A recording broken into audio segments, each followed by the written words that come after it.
আসসালামু আলাইকুম। তাহলে আমরা 7টা 5 বাজে আমরা পড়াশোনা শুরু করি, কি বলেন?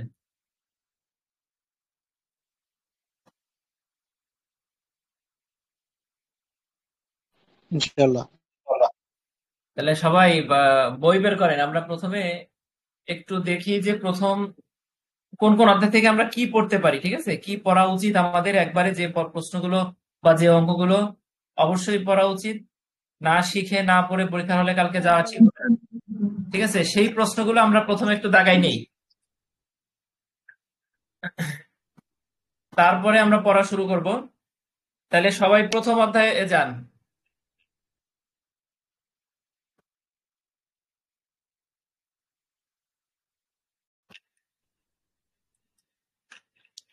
এই যে নোটের প্রথম অধ্যায় এখানে।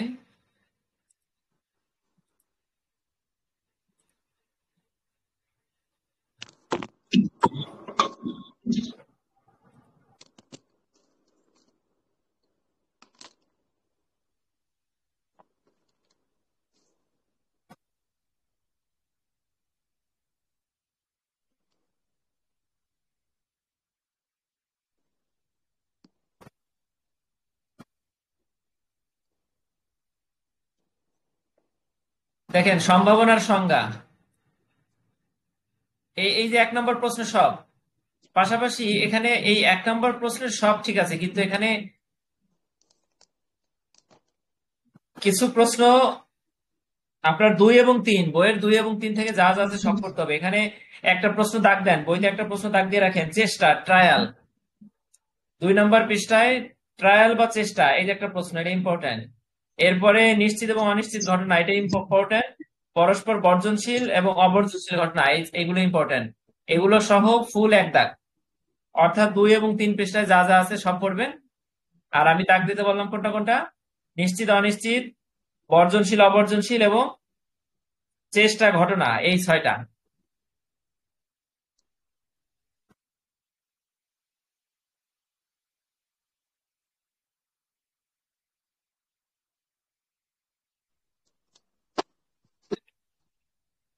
ঠিক আছে, আচ্ছা। এরপরে দেখেন,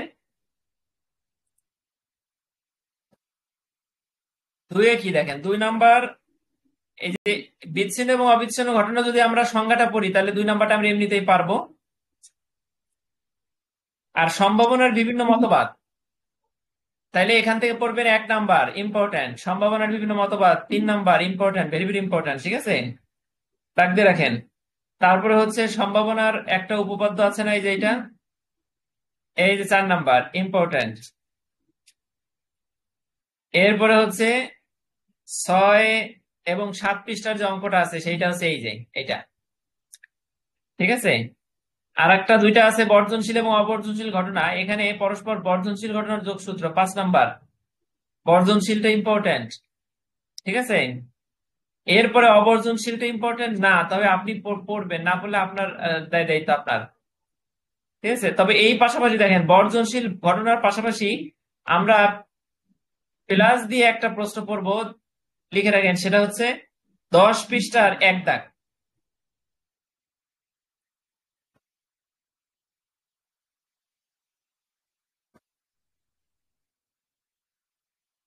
10 পৃষ্ঠার বইয়ের বই, 10 পৃষ্ঠার 1।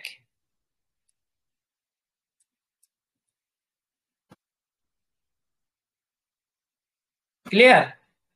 পরস্পর বর্জনশীল ঘটনার যোগসূত্র প্রমাণ, এটা পড়বো। পাশাপাশি আমরা 10 পৃষ্ঠার 1 দাগ, অর্থাৎ গুণন সূত্র, যখন ঘটনাসমূহ স্বাধীন, এই স্বাধীনের ক্ষেত্রে গুণন সূত্র পড়বো, অধীনের ক্ষেত্রে পড়ার দরকার নাই। ঠিক আছে, তাহলে এখানে নোটের বাইরে, নোটের এবং সাজেশনের বাইরে একটা প্রশ্ন যোগ করলাম, সেটা হচ্ছে 10 পৃষ্ঠার 1 দাগ। ঠিক আছে, আর একটা প্রশ্ন, এই যে 7 নাম্বার, গাণিতিক প্রত্যাশা কাকে বলে, গাণিতিক প্রত্যাশার ধর্ম। ঠিক আছে, টোটাল এইগুলো পড়লে হবে। এই 1 নম্বর অধ্যায় থেকে একটু বেশি, অন্যান্য অধ্যায় থেকে আরো সহজ, ছোট ছোট করে দেব। আর বেইজের উপপাদ্য ওইগুলো পড়লেই হবে, তবে বেইজের উপপাদ্য যদি কেউ পড়তে চান, এটার জন্য একটা ছোট্ট একটা অঙ্ক আছে, এই অঙ্কটা ইম্পর্টেন্ট। তাহলে এটা আমরা পরে দেখবো। আপাতত এইগুলো, তো এইগুলোর কি কি আমরা পরীক্ষায় গত দিনে পড়ছিলাম, আমরা তো ধরি নেই অধ্যায়, তাই না? না, ধরা নাই। আচ্ছা, তাহলে বেইজের উপপাদ্যটা আপনারা দাগ দেন। বেইজের উপপাদ্য কাকে বলে, জাস্ট কাকে বলে?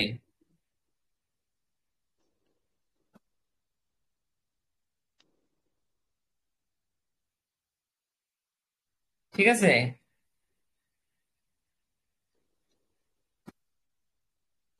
কাকে বলে। এবং বইয়ে দেখেন 16 পৃষ্ঠায় একটা অঙ্ক আছে, 4টি ভিন্ন কালারের রং এর বলকে 2টি করে সাজালে বিন্যাসের সংখ্যা কত হবে, দেখছেন? বইয়ের 16 এবং 17 পৃষ্ঠায় 2টা অঙ্ক আছে। ছোট্ট একটা অঙ্ক আছে, উদাহরণ 4 আর উদাহরণ 17 পৃষ্ঠা একটা উদাহরণ আছে নিচে, এই উদাহরণ দুইটা দাগ দেন। বিন্যাস কাকে বলে, বিন্যাসের 16 পৃষ্ঠার অঙ্কটা, 17 পৃষ্ঠার অঙ্কটা। অঙ্ক যদি এই অধ্যায় থেকে আসে তাহলে এগুলো, এই দুইটা। ঠিক আছে, আর একটা অঙ্ক আছে 15 পৃষ্ঠায়। এই হলো প্রথম অধ্যায়, একটু বেশি। প্রথম অধ্যায় এগুলো পড়লে কোনো অঙ্ক টঙ্ক সহ কমন পড়বে, অঙ্ক যদি আসে। আর যদি অঙ্ক টঙ্ক না আসে তাহলে এই যেগুলো দাগ দিছে এগুলো। ঠিক আছে, তাহলে ক্লিয়ার প্রথম অধ্যায়। এবার দ্বিতীয় অধ্যায় যাইতেছি, দেখেন। দ্বিতীয় অধ্যায় চলে যান সবাই। দ্বিতীয় অধ্যায়ে দৈব চলক কাকে বলে, এবং এই যে ব্যাখ্যা ট্যাখ্যা সংজ্ঞা টঙ্গা যা আছে। দৈব চলক এক, মোট কথা দ্বিতীয় অধ্যায় দৈব চলক কি, দৈব চলকের প্রকারভেদ। আর যদি প্রকারভেদ পড়েন তাহলে তো অবশ্যই বিচ্ছিন্ন এবং অবিচ্ছিন্ন দৈব চলক পেতে দৈব চলকের একটা প্রকারভেদ, ঠিক না? এক আর দুই তো একই জিনিস। এক আর দুই এই দুইটা প্রশ্ন, এই 1 এবং 2 মনে করেন আসবে, ইনশাল্লাহ আসবে, হ্যাঁ, সম্ভাবনা আছে। তারপরে হচ্ছে দ্বিপদী বিন্যাস কাকে বলে, ব্যবহার ধর্ম শর্ত। এই যে এই দেখেন, দ্বিপদী বিন্যাস কাকে বলে, ব্যবহার ধর্ম, এইটা ভেরি ভেরি ইম্পর্টেন্ট। আর ব্যবহারটা ভেরি ভেরি ইম্পর্টেন্ট না, 1 1 2 4 তিনটা। আর হচ্ছে এই যে একটা উপপাদ্য, এই যে এটা 7 নাম্বার, তাহলে 1 2 4 এবং 7। আর একটা অঙ্ক দিচ্ছি, সেটা হচ্ছে দ্বিপদী বিন্যাসের এই যে অঙ্ক। তাহলে টোটাল এই অধ্যায় থেকে কয়টা,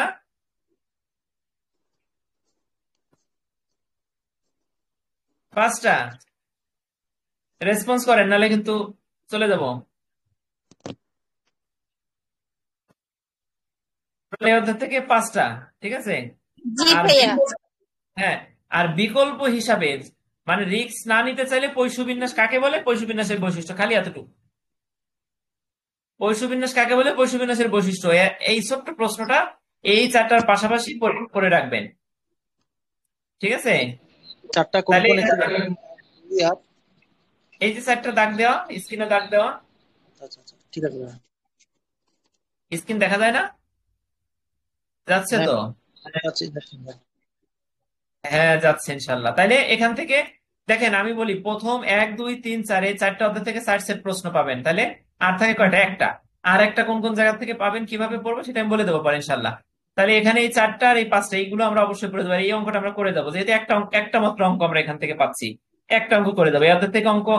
এই প্রথম 4 অধ্যায় থেকে 2 প্রশ্নে অঙ্ক আসার সম্ভাবনা। একটা জিনিস টুকে রাখেন, প্রথম 4-এর থেকে মিনিমাম 2টা 3টা অঙ্ক প্রথম 1 2 3 দাগেই অঙ্ক আসতে পারে বা।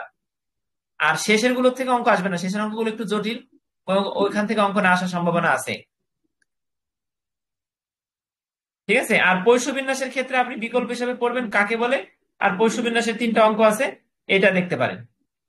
ঠিক আছে, পৈশু বিন্যাসের কথাটা লিখে রাখেন, পৈশু বিন্যাস কাকে বলে, এর ধর্ম, এবং একটা অঙ্ক আছে। অঙ্কটা কত পৃষ্ঠায় বলি, 31 পৃষ্ঠায়। তাহলে এটা 2 অধ্যায় শেষ, এবার 3-এ যাই, দেখেন। এই প্রথমে 1 2 4 এই 4 সেট প্রশ্নের ফুল কমনের নিশ্চয়তা নিয়ে তারপর আমরা এই 4 সেট পড়া শুরু করব। 9টার ভিতরে এটা শেষ করে আমরা 10টা 10:30 থেকে আবার বাকি 4টা যেটা আছে 7 8 ওখান থেকে পড়বো। ঠিক আছে, নোটে খুব সুন্দর করে পশুবিন্যাসের সংজ্ঞা টঙ্গা দেওয়া আছে। আচ্ছা, এবার আমরা 3 নম্বর অধ্যায় যাই, দেখেন। 3-এ লেখেন নমুনা জরিপ কাকে বলে, সুবিধা অসুবিধা। এটা ভেরি ভেরি ইম্পর্টেন্ট, রাখতেন সবাই। নমুনা জরিপ কাকে বলে, আচ্ছা আমি প্রথম থেকে বলি, দেখেন। নমুনা জরিপ কাকে বলে এবং এর প্রকারভেদ, যেটা আমরা প্রথম দিনই পড়ছিলাম, খুব সুন্দর করে পড়ছিলাম। এই প্রশ্নটা ভেরি ভেরি ইম্পর্টেন্ট। এরপরে নমুনা জরিপ কাকে বলে, নমুনা জরিপের সুবিধা অসুবিধা, সেটা কই, এই যে 8 নাম্বার। এরপরে সুমারি জরিপ কাকে বলে, সুমারি জরিপের সুবিধা অসুবিধা, তিনটা তিনটা দিলাম এখান থেকে ইনশাল্লাহ। আচ্ছা, এই নমুনা তিনটা প্রশ্ন কিন্তু দেখেন, এই 3টা প্রশ্ন হয়তো সুমারি আসবে, নমুনা আসবে, দুটো দেখুন একটা আসবে। দুইটা যে কোনো একটা আসবে আর এটা আসবে, তাহলে কয়টা হলো? দুইটা হলো। প্রশ্ন তো তিনটা থাকবে না? তাহলে আর একটা কি আমরা দেখি।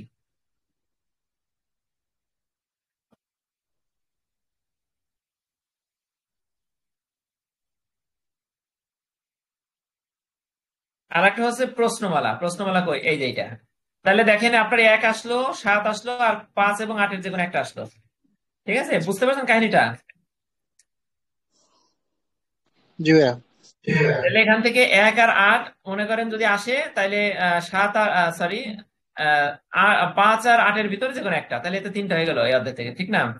তাহলে এগুলো কিন্তু একবারে 4 স্টার এবং হট সাজেশন। এগুলো যে আসবে তার কিন্তু কোনো নিশ্চয়তা আমার কাছে নাই। তবে এগুলো না পড়ে কেউ হলে যাব না আমরা, ঠিক আছে? এগুলো পড়ে যাব, তারপরে যদি পারি আমরা বাকিগুলো পড়বো। আর ওয়েবসাইটে কিন্তু ওখানে যে triple star, double star, 1 star আছে, ওইগুলো পড়লে আমার সাজেশনে সব পড়লে 100-100 ইনশাল্লাহ কমন করতে পারে। তাহলে আমরা 4 অধ্যায় যাই, দেখেন। নবম ব্যাচের যারা আছেন ইনশাল্লাহ আমি তাদের বেলায় এরকম সাজেশন দেওয়ার চেষ্টা করবো যাতে কমন পড়ে, ঠিক আছে? তবে আমরা এবার দেখি 4 অধ্যায়, দেখেন। 4 অধ্যায়ে আপনি পড়বেন হচ্ছে প্রথমে পরিমিত চলক কাকে বলে এবং আদর্শ পরিমিত চলক কাকে বলে। এইখানে দুইটা সংজ্ঞা, একটা হচ্ছে পরিমিত চলক কি, আদর্শ পরিমিত চলক কি। তাহলে এখানে দুইটা প্রশ্ন এক দাগে পাইছেন। জি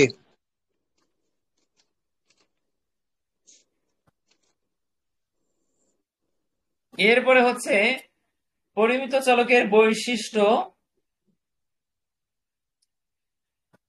ধর্ম। বৈশিষ্ট্য বা ধর্ম যাই বলেন না কেন সেটা কোথায়? পরিমিত চলকের বৈশিষ্ট্য আর আদর্শ পরিমিত বিন্যাসের ধর্ম বৈশিষ্ট্য সবই একই জিনিস, মোটামুটি একই জিনিস। এখানে আপনি 2 নম্বর প্রশ্নটা 1 এবং 2, এই দুইটা মনে করেন ইম্পর্টেন্ট। পরিমিত বিন্যাস, জাস্ট পরিমিত বিন্যাসটা কাকে বলে?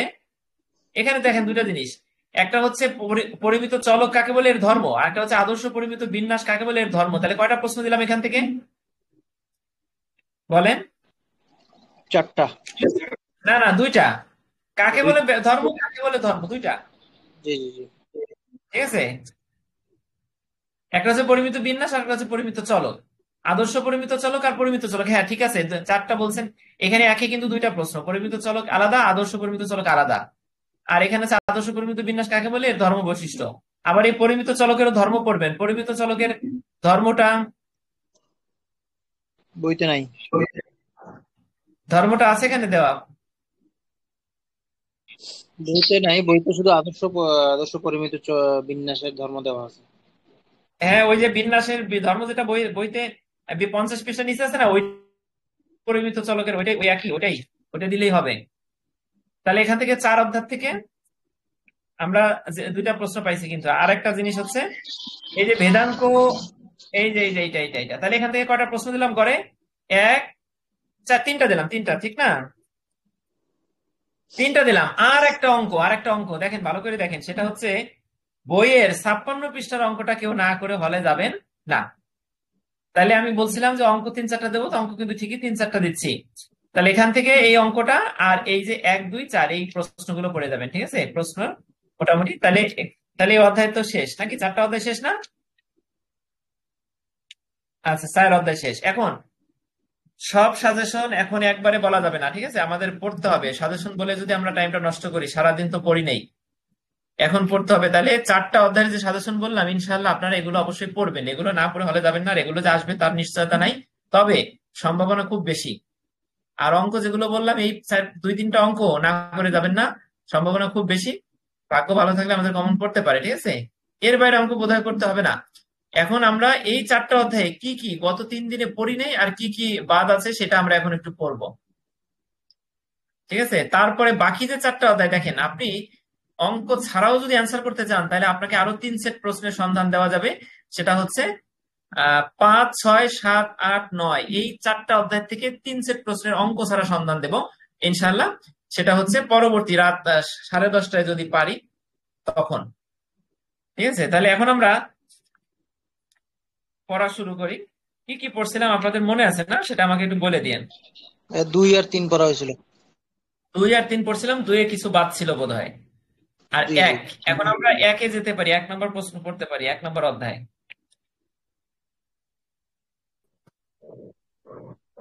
ভাইয়া, আসসালামু আলাইকুম।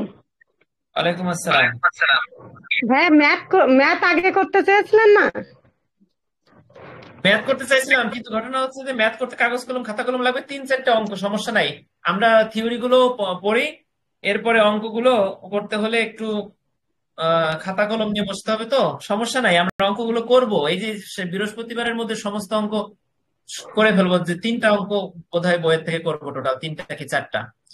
ঠিক আছে, আচ্ছা। অঙ্কগুলো সমস্যা নেই, আমরা সবাইকে সুন্দর করে অঙ্কগুলো আমরা যাতে বুঝতে পারি, লিখতে পারি, সেই ব্যবস্থা করবেন ইনশাল্লাহ। জি। আচ্ছা। হ্যালো।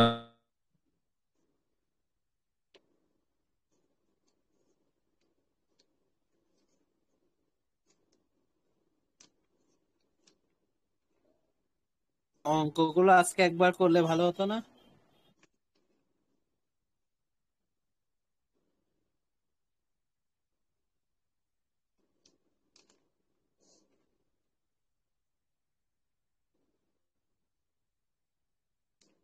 হ্যাঁ, এইগুলো একটু দেখতে পাই, তাহলে আমরা এখন শোনেন, সবই অঙ্ক, সবই এখানে, সবই টেকনিক্যাল প্রশ্ন। আমরা একটু মনোযোগ দিয়ে পড়ি, দেখেন পড়তে পড়তে শেষ শেষ হয়ে যাবে, অঙ্ক ধরবো, সমস্যা নাই।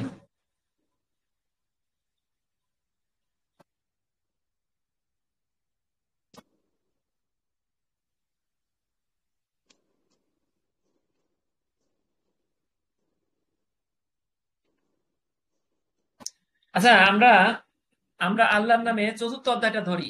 ছোট্ট একটা অধ্যায়, ঠিক আছে? প্রথম অধ্যায় শুরু করলে আমাদের অনেক সময় লাগবে। প্রথম অধ্যায়টা খুবই সহজ, আমরা চতুর্থ অধ্যায়টা শুরু করি। সবাই চতুর্থ অধ্যায়ে যা, এই যে নোটে বোধহয় চতুর্থ অধ্যায় আছে ওপেন করা। আচ্ছা ঠিক আছে, এই যে চতুর্থ অধ্যায়টা আমরা পড়ি।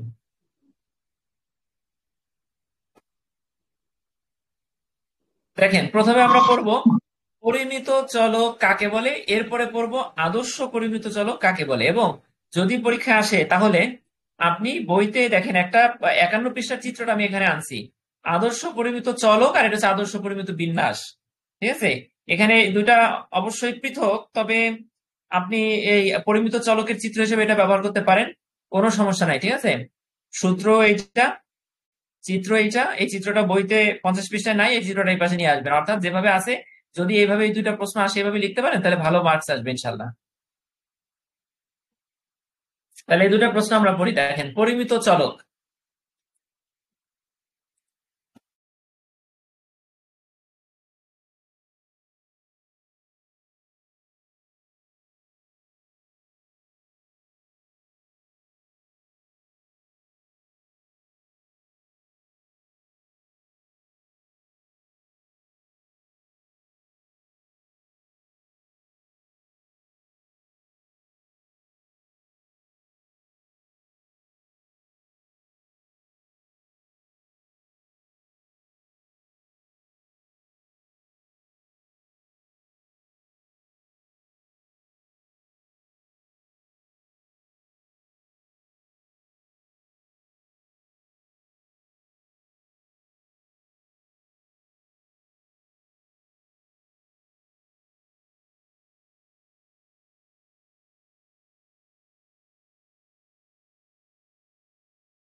হ্যালো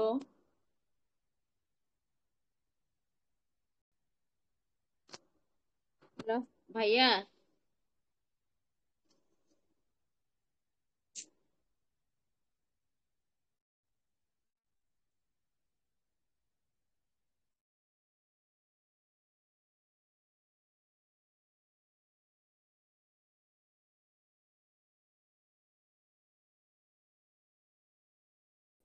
হ্যালো এত সময় না। হ্যালো, আচ্ছা আমার ভুল হয়েছিল, আমার কথা শোনা যাচ্ছিল না, আমি আবার পড়ি প্রশ্নটা। দেখেন আমি ভুলে পড়তেছিলাম মিউট ভাই করে। শুনতে পাচ্ছি। আচ্ছা ঠিক আছে, এবার দেখেন, দ্বিপদী পরীক্ষায় চেষ্টার সংখ্যা n খুব বেশি এবং প্রতিবার চেষ্টার সফলতা বিফলতার সম্ভাবনা প্রায় সমান হলে দ্বিপদী চলক পরিমিত চলকে রূপান্তরিত হয়।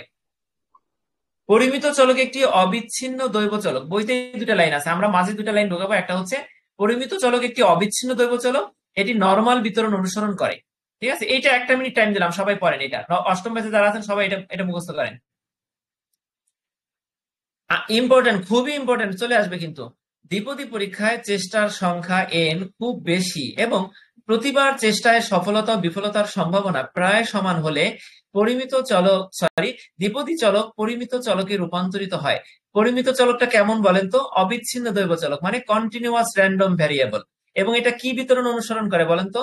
নর্মাল বিতরণ বা নর্মাল ডিস্ট্রিবিউশন অনুসরণ করে। তাহলে এই যে এতটুকু অ্যান্সার। এবার এটা যদি হয়ে যায় তাহলে আমরা পরেরটা যাবো, বলেন সবাই।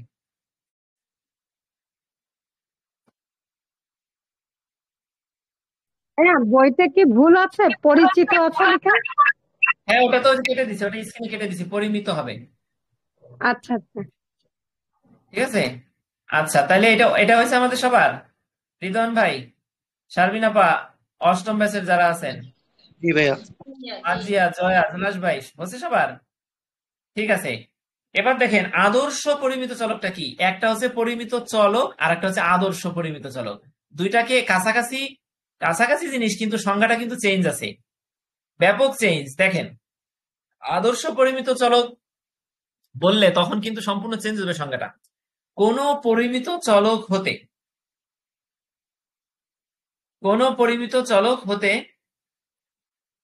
গড় বিয়োগ করে, এই যে দেখেন, এই যে পরিমিত চলক এক্স থেকে গড়টা মিউ, আমরা গড় যে মিউ সেটা আমরা গতকালকে কিন্তু পড়ছিলাম, গড় বিয়োগ করে তাকে পরিমিত ব্যবধান সিগমা দ্বারা ভাগ করলে চলকটির প্রাপ্ত পরিবর্তিত রূপকে আদর্শ পরিমিত চলক বা জেড বলা হয়। বলেন তো এবার কে বোঝেন নাই? সূত্রের দিকে তাকান, আমি বলে দেই। কোন পরিমিত চলক এক্স থেকে এর গড় মিউ বিয়োগ করে তাকে, এই বিয়োগফলটাকে সিগমা অর্থাৎ পরিমিত ব্যবধান দ্বারা ভাগ করলে চলকটির যে পরিবর্তিত রূপ আমরা পাবো সেটা হচ্ছে জেড। জেড মানে হচ্ছে আদর্শ পরিমিত চলক। আর এখানে পরিমিত চলকের প্রতীক হচ্ছে এক্স, এক্স দ্বারা বোঝাবো, বা র্যান্ডম ভেরিয়েবল এক্স। কিন্তু আদর্শ পরিমিত চলক হলে তা কিন্তু এক্স না, তা হচ্ছে জেড। এবার এর চিত্ররূপটা, আমরা চিত্রটা বইতে 51 পৃষ্ঠায় আছে, দেখেন ঘন্টার রূপ একটা চিত্র। এটা হচ্ছে আপনি দাগ দিবেন, প্রথমে একটা লম্ব আঁকবেন, লম্ব আঁকার পরে এটাকে একটা ঘন্টার মতন এইভাবে দিবেন। দেবার পরে এই পাশে এক্স প্লাস এক্স অক্ষ, এই পাশে মাইনাস এক্স অক্ষ, আর এখানে প্লাস ইনফিনিটিভ, এখানে মাইনাস ইনফিনিটিভ। মানে কি? এই 0 থেকে অসীম, এই প্লাস এই চিহ্নটার মানে কি? এই চিহ্নটার মানে হচ্ছে 0 1 2 3 4 dot dot dot dot dot unlimited, অসংখ্য সংখ্যা। আর 0 থেকে মাইনাস অর্থাৎ জিরোর থেকে ডানে গেলে তো মাইনাস হয়, বামে গেলে মানে 0 থেকে নিচের দিকে আসলে তাহলে এখানে -1 -2 -3 dot dot dot dot dot -1 কোটি বা তারও বেশি, মাইনাস ইনফিনিটিভ। এই চিহ্নের মানে হচ্ছে অসংখ্য, এই চিহ্নের মানে হচ্ছে প্লাস অসংখ্য, আদর্শ পরিমিত বিন্যাস। তাইলে আমরা বলেন পরিমিত চলক এবং পরিমিত বিন্যাসটা মুখস্থ কে বলতে পারবেন? এখন আমি মুখস্থ শব্দটা কেন বলতেছি? যেহেতু কালকে পরীক্ষা, আপনি বুঝেন বা না বুঝেন, কম বুঝেন বেশি বুঝেন, আপনাকে তো লিখতে হবে। ঠিক আছে, এই চতুর্থ অধ্যায়ে যা যা আমরা বলছি একবারে হট সাজেশন, সেটাই কিন্তু আমরা এখন শেষ করবো, এবং এগুলোই কিন্তু হয়তো ভাগ্য ভালো থাকলে এগুলো টপ টপ করে এসে পড়তে পারে। আরেকটা জিনিস বলে রাখি, এই আমাদের যে মাঝের যে দুইটা প্রশ্ন একটু কঠিন হয়েছে বা একটু ঘোরায় পেঁচাই দিছে, ঠিক আছে, ওই প্রশ্নগুলো অনেকটা বোধহয় 21 সালের প্রশ্ন অথবা 20 সালের প্রশ্ন, বোধহয় 20 সালের প্রশ্নটা ফলো করে, মানে ওইরকম প্যাচ দিছে আর কি। ঠিক আছে, মাহমুদা আপা আমাকে 20 সালের একটা প্রশ্ন দিছিলেন, ওই রকম প্রশ্ন পরীক্ষা হয়েছে কিন্তু এই লাস্টের দুইটা। ঠিক আছে, তবে একটা জিনিস বলি, সেটা হচ্ছে পরিসংখ্যান পরীক্ষা প্রশ্নটা, এই 20 সালের যে প্রশ্নটা, ওই প্রশ্ন মতন হবে না। এটা আমার কিছু একটা কারণে আমার মনে হচ্ছে। এই প্রশ্নটা হবে 19 এবং 21। 19 এবং 21-এ যেমন খুব 3টা অঙ্ক, ছোট ছোট প্রশ্ন, ঠিক সেই রূপ হবার সম্ভাবনা আছে। ঠিক আছে, আচ্ছা ঠিক আছে, এতটুকুই বললাম জাস্ট। এবার তাহলে আমরা দেখি, এবার বৈশিষ্ট্যটা দেখেন। যেহেতু 3 মার্কে আসবে, আপনার হাতে সময় থাকলে আপনি 2টা বৈশিষ্ট্য লিখতেই পারেন। আর এই বৈশিষ্ট্যটা আমরা আলাদাভাবেই পড়ি। দেখেন, এই বৈশিষ্ট্যটা কিন্তু আমি ইম্পর্টেন্ট বলছি। এই দেখেন, ইম্পর্টেন্ট দাগাই দিছিলাম না, বৈশিষ্ট্য কথা বলছিলাম না রিদওয়ান ভাই? দেখেন, জি ভাই, বৈশিষ্ট্যটা বইতে আছে 50 পৃষ্ঠায়, আপনি 50 পৃষ্ঠায় যান। পরিমিত চলকের বা আদর্শ পরিমিত চলকের অথবা আদর্শ পরিমিত বিন্যাসের বৈশিষ্ট্য, আপনি যাই বলেন না কেন, ধরে নেন পরিমিত চলকের বৈশিষ্ট্যটা কি আমরা পড়ি। এটি অবিচ্ছিন্ন চলকের বিন্যাস, 1 নম্বর বৈশিষ্ট্য। বৈশিষ্ট্য আলাদাভাবে আসলে আপনি 1, 2 লেখেন। 1 নম্বরে এটি অবিচ্ছিন্ন চলকের বিন্যাস। এক্ষেত্রে চলকের মান, এখানে একটু ভুল আসছে টাইপে, এখানে চলকের মান মাইনাস ইনফিনিটিভ হতে প্লাস ইনফিনিটিভ পর্যন্ত হতে পারে। এখানে একটু ভুল আসছে, 0, 0 হবে না। কি হবে সবাই বুঝতে পারছেন যাদের সামনে নোট আছে? এখানে আমি মাইনাস ইনফিনিটিভ, এই মাইনাস ইনফিনিটি থেকে প্লাস ইনফিনিটিভ পর্যন্ত হতে পারে। বইতে উত্তরটা আছে 50 পৃষ্ঠা, দেখেন। এটি ঘণ্টাকৃতির, ঘণ্টাকৃতির মানে এই যে ঘণ্টাকৃতির, এই যে ঘণ্টাকৃতির, ঠিক আছে, বুঝতে পারছেন? এটি সুষম বিন্যাস, অর্থাৎ গড় সমান মধ্যমা সমান প্রচুরক। এটা একটা সুষম বিন্যাস, মানে এটার গড় যা, মধ্যমা যা, প্রচুরক তা। আমরা কিন্তু 8, 9, 6-এ প্রচুরক পড়ছি, মধ্যমা পড়ছি, গড় পড়ছি। এটা আপনারা বুঝেন তো, গড়, মধ্যমা, প্রচুরকটা কি? যদি না বুঝেন এক বাক্যে বোঝাই দেবো। এই বিন্যাসের পরামিতি আপনাদের কি মনে পড়ে? আমি গত একটা প্রশ্নে 2 অধ্যায়ে পরামিতি কি কাকে বলে বলছিলাম, এবং এই মিউটা সিগমাটা কেন পরামিতি সেটা বলছিলাম। যদি কারো মনে না থাকে আমাকে বলবেন যে ভাই পরামিতিটা কি, আবার মনে করাই দেন। এই বিন্যাসের একক নেই, এই বিন্যাসের কোনো একক নাই, একক নাই, ঠিক আছে, বুঝতে পারছেন? এখানে জাস্ট জেড সমান কি 2, স্যার বলে দিলেন যে জেড সমান 2 কেজি, 2টা, 2 ইঞ্চি, এইভাবে একক চিহ্নিত করা যাবে না। জেড সমান 2, 2, জেড এক্স সমান 3, 3, এতটুকুই, এটার কোনো একক নাই। আর এক্ষেত্রে আমরা জানি, দেখেন, গড় ইজেড এক্সপেকটেশন, প্রত্যাশা, জেটের প্রত্যাশা অথবা জেটের গড়, ই দ্বারা এক্সপেকটেশন বোঝানো হয়। ইজেড, ই অফ জেড হচ্ছে জেটের গড়। কার গড়? জেটের গড়। জেটটা কি ছিল? আদর্শ পরিমিত চলক ছিল না, এই যে বলছিলাম। তাহলে জেটের গড় সবসময় কি হয়? 0 হয়। আর ভেদাঙ্ক, ভি দ্বারা ভেরিয়েন্স বা ভেদাঙ্ক বোঝায়, ইংরেজি ভেরিয়েন্স, ভেদাঙ্ক। V Z, V of Z, V Z সবসময় 1 হয়। তাহলে এই বৈশিষ্ট্যগুলো আমরা এখন মুখস্থ বলি। দেখেন, এটি একটি অবিচ্ছিন্ন চলকের বিন্যাস। এই চলকের মান মাইনাস ইনফিনিটিভ থেকে প্লাস ইনফিনিটিভ পর্যন্ত হয়, এর কোনো একক নাই। এটি ঘণ্টাকৃতির, ঠিক আছে, এবং এইটা এর জেটের অর্থাৎ আদর্শ পরিমিত চলকের গড় হচ্ছে ইজেড সমান 0 এবং ভেদাঙ্ক V Z, variance of Z সমান 1, ঠিক আছে। আর এই বিন্যাসের পরামিতি হচ্ছে মিউ এবং সিগমা। আর এটা এখানে গড় সমান মধ্যমা সমান প্রচুরক, অর্থাৎ এটা সুষম বিন্যাস অনুসরণ করে। আমি কিন্তু না দেখে বললাম। তাহলে এখানে টোটাল বৈশিষ্ট্য বইতে আছে 50 পৃষ্ঠা, ক থেকে ছ পর্যন্ত 7টা। তাহলে এই 7টা বৈশিষ্ট্য আপনি লিখে দিবেন, এইভাবে লিখলেই হয়ে যাবে। আর চিত্রটা আঁকবেন। তাহলে এই প্রশ্নটা, এখানে কিন্তু একটা প্রশ্ন আমরা 4 অধ্যায়ে একটা প্রশ্ন আসার মতন আমরা কিন্তু পড়ে ফেললাম।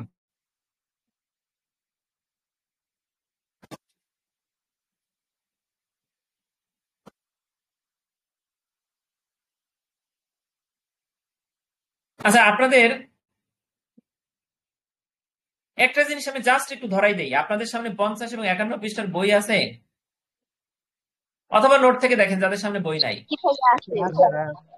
আপনারা একটু দেখেন, একটা জিনিস ধরাই দেই, সেটা হচ্ছে 50 পৃষ্ঠায় পরিমিত চলকের উপর হাত দেন, আর 51 পৃষ্ঠায় পরিমিত বিন্যাসের উপর হাত দেন। পরিমিত বিন্যাসের সংজ্ঞার উপর হাত দেন, 2টা আঙ্গুল দেন 2 পাশে। এবার একটু দেখেন তো যে এখানে মূলত তফাৎটা কি কি। 50 পৃষ্ঠার উপরে আর এখানে 51 পৃষ্ঠার এইটার উপর হাত দেন। এই যে আদর্শ পরিমিত বিন্যাস, এইটার উপর হাত দেন। এটা বইতে 51 পৃষ্ঠা আছে। দেখেন, দ্বিপদী পরীক্ষায় চেষ্টার সংখ্যা n খুব বেশি এবং প্রতিবার চেষ্টা সফলতা বিফলতার সম্ভাবনা প্রায় সমান হলে দ্বিপদী চলক পরিমিত চলকে রূপান্তরিত হয়। আর এখানে পরিমিত বিন্যাসের সংজ্ঞায় কি আছে দেখেন তো, দ্বিপদী বিন্যাসের একটি সীমায়িত রূপ লিমিটিং ফর্ম হচ্ছে পরিমিত বিন্যাস। দ্বিপদী বিন্যাসের চেষ্টার সঙ্গে n খুব বেশি সফলতা বিফলতার সম্ভাবনা প্রায় সমান হলে দ্বিপদী বিন্যাস সীমিত রূপকে পরিমিত বিন্যাস বলা হয়। তাহলে আপনি ওই পাশের পরিমিত চলকের সংজ্ঞা আর পরিমিত বিন্যাসের সংজ্ঞা খুব একটা তফাৎ না না ভাইয়া, বলেন তো? না ভাইয়া। তফাৎ না। আচ্ছা, এবার দেখেন আদর্শ পরিমিত চলকের সরি, এখানে দেখেন আরেকটা লিমিটিং ফর্ম। আপনি যদি পরিমিত বিন্যাস আছে জাস্ট এই সূত্রটা অর্থাৎ দিয়ে আপনি এইভাবে লিখতে পারেন, এখানে যেটা আছে এই জেড দিয়ে এটা লিখতে পারেন, একই জিনিস, ঠিক আছে। তবে আপনি আদর্শ পরিমিত বিন্যাসের ক্ষেত্রে জাস্ট আদর্শ পরিমিত বিন্যাসের ক্ষেত্রে আপনি এই সূত্রটা দিবেন জেটেরটা। আর যদি শুধু পরিমিত বিন্যাস আসে তাইলে বইয়ের 51 পৃষ্ঠার যে এন দিয়ে উপরে LIM লিমিটিং ফর্ম দেওয়া আছে এবং ওই যে পি কিউ ইনফিনিটিভ চিহ্ন আছে, দ্বিপদী বিন্যাস সমান পরিমিত বিন্যাস, পাইছেন একটা সূত্র, ওইটা দিবেন। পরিমিত বিন্যাস, শুধু পরিমিত বিন্যাস আসলে ওইটা, আর আদর্শ পরিমিত বিন্যাস আসলে এইটা। আদর্শ পরিমিত চলকের সূত্র সেম, ঠিক আছে। তাইলে আমরা জাস্ট এই 1 নম্বর প্রশ্নটা পড়লাম আর শুধুমাত্র 51 পৃষ্ঠা থেকে পরিমিত বিন্যাসটা কাকে বলে এইটুক পড়ে যাব। এই যে ব্যবহারের উপরে পরিমিত বিন্যাসটা কাকে বলে, ব্যবহার না কাকে বলে, ঠিক আছে, কাকে বলে এটা 51 পৃষ্ঠায় আছে, একটু সবাই দাগ দেন, খাতায় দাগ দেন। কেউ যদি চান লিখতে পারেন ওই যে ব্রিটিশ গণিতবিদ আব্রাহাম ডি ময়ভার, হ্যাঁ, 1733 সালে এটা উদ্ভাবন করেন, এই কথাটা বলে তারপরে পরিমিত বিন্যাসের সংজ্ঞাটা দিয়ে দেবেন। তাহলে আমরা সবাই বইয়ের 51 পৃষ্ঠা বের করেন। আর এখানে এই যে পরিমিত বিন্যাস সংজ্ঞা কিন্তু এই নোটের ভিতরে আছে, কিন্তু আমার বইয়ের 51 পৃষ্ঠা থেকে এটা একটু পড়ি দেখেন। ব্রিটিশ গণিতবিদ আব্রাহাম ডি ময়ভার, ব্রিটিশ গণিতবিদ আব্রাহাম ডি ময়ভার 1733 সালে দ্বিপদী বিন্যাস হতে পরিমিত বিন্যাস উদ্ভাবন করেন, দ্বিপদী বিন্যাস থেকে পরিমিত বিন্যাস উদ্ভাবন করেন। আমরা এতগুলো সাল লাগবো না, জাস্ট একটা সাল। এরপরে আমরা সংজ্ঞাটা এরপরে আমরা আচ্ছা এখানে আর কিছু লেখা লাগবে না, জাস্ট প্রথম বাক্যটা, তারপরে পরিমিত বিন্যাসের সংজ্ঞায় যান। দ্বিপদী বিন্যাসের একটি সীমায়িত রূপ হচ্ছে পরিমিত বিন্যাস। দ্বিপদী বিন্যাসের চেষ্টার সংখ্যা n খুব বেশি এবং সফলতা বিফলতার সম্ভাবনা প্রায় সমান হলে দ্বিপদী বিন্যাসের সীমিত রূপকে পরিমিত বিন্যাস বলে। এরপরে নিচের সূত্রটা একটু বোঝার চেষ্টা করেন। দ্বিপদী বিন্যাস সমান পরিমিত বিন্যাস, মানে দ্বিপদী বিন্যাসটাই হচ্ছে পরিমিত বিন্যাস, এখানে সেটা বোঝাইছে। তবে লিমিটিং ফর্ম আর সেই প্রতীকগুলো, এটা যে লিমিটিং একটা ফর্ম সেটাকে বোঝানোর জন্য ওখানে তীর চিহ্নের উপরে লিমিটিং দিছে। আর এটা যে পি এবং কিউ যে প্রায় খুব বেশি না, মানে এটার সফলতা বিফলতার সম্ভাবনা যে প্রায় সমান সেটা বোঝাইছে চিহ্ন দিয়ে। আর এটার মান ইনফিনিটিভ সেটা বোঝাইছে, আর নাম্বার বা এন দ্বারা এন বোঝাইছে। সূত্রটা বুঝে এটা একটু মনে রাখার চেষ্টা করেন। তাইলে আমরা 50 এবং 51 পৃষ্ঠা থেকে কি কি পড়বো রিদন ভাই বলে দেন। ভাইয়া পরিমিত চলকের কি আর বৈশিষ্ট্য, এদিকে পড়বো ভাইয়া পরিমিত বিন্যাসের সংজ্ঞা এবং উদাহরণ। ঠিক আছে, এই এতটুকু পড়লে একটা সেট প্রশ্নের নিশ্চয়তা বোধহয় এখান থেকে আমি দেখতেছি আসতে পারে, ঠিক আছে। তাহলে মানে এসআর এর মনে করেন একটা, ইনশাআল্লাহ না, এই দুইটা পড়লাম যে হ্যাঁ, একটা ফুল সেট কমন হয়ে যাবে, বুঝি নাই। মানে এই দুইটা পড়লাম যে আমরা এই দুইটা থেকে কি এক সেট কমন পড়ে যাবে ইনশাআল্লাহ? না না, এক সেট না, মানে চার দাগে যে প্রশ্নটা হবে ওই প্রশ্নের মনে করেন যে এক দাগ বা দুই ক এবং খ দুটো হয়ে যেতে পারে, অথবা শুধু কটা কভার হয়ে যেতে পারে, আচ্ছা, ঠিক আছে, আশা করা যায় আর কি। এবার আমরা দেখেন পরিমিত বিন্যাসের বৈশিষ্ট্য আর ধর, আপনি 53 পৃষ্ঠা আপনার বইতে আমি দেখাই, এ দেখেন পরিবিন্যাসের আদর্শ পরিমিত বিন্যাসের বৈশিষ্ট্য বা ধর্ম নোটে পাইছেন। এখানে কয়টা ধর্ম, 7টা ধর্মের কথা বলছি না। জি দেখেন বইতে আমরা 50 পৃষ্ঠায় যে সবাই নবম ব্যাচের সবাই খেয়াল রাখেন, বইতে 50 পৃষ্ঠায় যে 7টা বৈশিষ্ট্য আছে না, ওই 7টা বৈশিষ্ট্যই আবার ধর্ম, ওই 7টা বৈশিষ্ট্যই আবার এইটা দেখেন কিন্তু ভালো করে, আদর্শ পরিমিত বিন্যাসের বৈশিষ্ট্য। শুধু পরিমিত চলকের বৈশিষ্ট্য ওইটা, আদর্শ পরিমিত চলকের বিন্যাসের বৈশিষ্ট্য কিন্তু ওই 7টা। এ ব্যাপারে কোনো সন্দেহ নাই, ঠিক আছে, কারণ এইটার নিশ্চয়তা আমরা কিন্তু আমাদের স্যারের কাছ থেকে পাইছি। তাহলে এটা মোটামুটি আপনি নিশ্চিত থাকতে পারেন। তবে আমাকে বলতে পারেন যে ভাই পরিমিত বিন্যাসের যে ধর্ম 53 পৃষ্ঠায় আছে ওইটার সাথে তো এটা মিশে না, এই 50 পৃষ্ঠা যদি না মিশে তাহলে আপনারা একটা জিনিস বলি, আপনি 53 পৃষ্ঠার 7 নম্বর ধর্মটা দেখেন তো, গড় মধ্যম এবং প্রচুরক সমান, পাইছেন? জি তাইলে 50 পৃষ্ঠার চ নম্বর বৈশিষ্ট্য দেখেন, গড় মধ্যমা সমান, পাইছেন কিনা বলেন? জি ভাইয়া। একই জিনিস এখানে জাস্ট একটু পরিমিত বিন্যাসের কথা বলছে, তাই একটু বেশি আসছে, ওখানে একটু কিছু কম আছে, ঠিক আছে? আপনি ওইটা দিয়ে এটা চালাই দিতে পারবেন। আমি নোটে যেটা লিখছি এটা কিন্তু বুঝে শুনে আপনাদের সহজ করার জন্য আপনাদের জন্য লিখছি। এটা লিখলে স্যার মার্কস দিয়ে দিবেন, যদি স্যার মানে কিছু বুঝেন আর কি। বই থেকে যদি টাকায় দেয় তাহলে সেটা তো ভিন্ন কথা, না বুঝে যদি খালি বই দেখে মার্ক করে। তাহলে আমরা এখান থেকে জাস্ট একটা প্রশ্ন পড়ে যাব, সেটা হচ্ছে আদর্শ পরিমিত বিন্যাসের বৈশিষ্ট্য, যেটা আমরা 50 পৃষ্ঠায় অলরেডি পড়ে ফেলছি। আর নোট যারা নিছেন সেটার ব্যাখ্যা, আপনারা যদি 50 পৃষ্ঠার 7টা বৈশিষ্ট্যকে একটু বড় করে লিখতে চান, বইতে কিন্তু বড় করে নাই, তাহলে আমার নোটে বড় করে দেওয়া আছে, এই যে পাইছেন, দেখতেছেন সবাই? জি ভাইয়া। আমরা আমরা কিন্তু যখন আইডিয়া নিয়ে ফেলছি, যারা আমাদের সাথে বৃহস্পতিবার সন্ধ্যা পর্যন্ত থাকবো, আমরা আমরা আইডিয়া নিয়ে ফেলছি, আমরা পরের দফায় বড় আকারে এগুলো পড়বো, কিন্তু আমাদের আইডিয়া শেষ, আমরা প্রথম দফায় আইডিয়া নিব। আচ্ছা, এরপরে আমরা পরিমিত বিন্যাস কাকে বলে সেটাও 51 পৃষ্ঠায় পড়ে ফেলছি। তাহলে আমরা এবার চলে যাচ্ছি, এবার আমরা চলে যাই 55 পৃষ্ঠায়। সবাই 55 পৃষ্ঠায় যান। 55 এবং 56 এই দুটো পৃষ্ঠা করলে আমাদের এই বই শেষ, এই অধ্যায় শেষ। ভাইয়া তাহলে একটু কোশ্চেন করি ভাইয়া। করেন। জি ভাই, অবশ্যই।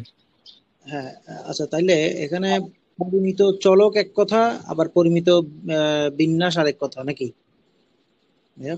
হ্যাঁ, হ্যাঁ, হ্যাঁ, অবশ্যই। শোনেন, আমি বলি একই কথা, কিন্তু জিনিসগুলো ঘুরে ফিরে একই জিনিস আসছে। সংজ্ঞাটা আমি আপনাকে জিনিস বলি, এই যে পরিমিত চলকের যে সংজ্ঞাটা বইতে আমরা পড়ছি না, আপনি জি নিজেই দেখেন পরিমিত বিন্যাসের সংজ্ঞাটা কিন্তু সেই 51 পৃষ্ঠায় সেই কাছাকাছি একই জিনিস। আপনি জি নিজে বই থেকে মিলান, জি জি, আচ্ছা একই জিনিস, ঠিক। ঠিক আছে, এটা বুঝছি ভাইয়া, কিন্তু Just যদি শুধুমাত্র পরিমিত চলকের বৈশিষ্ট্য আসলে বা ধর্ম আসলে ওই নিচে যে সারটা ওইটাই, আবার বিন্যাস 50টা আসলে পরিমিত চলকের। হ্যাঁ, হ্যাঁ, ওইটা আবার বিন্যাসের ধর্ম বৈশিষ্ট্য হলো ওইটা। তবে আপনি যদি চান যে বিন্যাসটা আইছে, তাহলে আমি ওই 7টার সাথে আরো দুইটা নতুন কিছু যোগ করব, তাহলে আপনি 53 পৃষ্ঠা থেকে নতুন দুইটা নিতে পারেন। আচ্ছা বুঝছি ভাইয়া, বুঝছি। আচ্ছা, ঠিক আছে। আর যদি কেউ চান ব্যবহারটা পড়তে পারেন, ব্যবহারটা কিন্তু এই যে 5টা ব্যবহার, ঠিক আছে, এইটা কিন্তু ওই বইটা আছে, 53 পৃষ্ঠায় আছে। ব্যবহারটা আপাতত আমাদের ট্রিপল ডাবলে আছে, কিন্তু আমরা এখন পড়তেছি না, তবে পড়বো। দেখেন এবার এই প্রশ্নটা, এটা কিন্তু 8 মার্কে আসছে বোধ হয়, এবার পরীক্ষা আসতে পারে আর কি, ইনশাল্লাহ।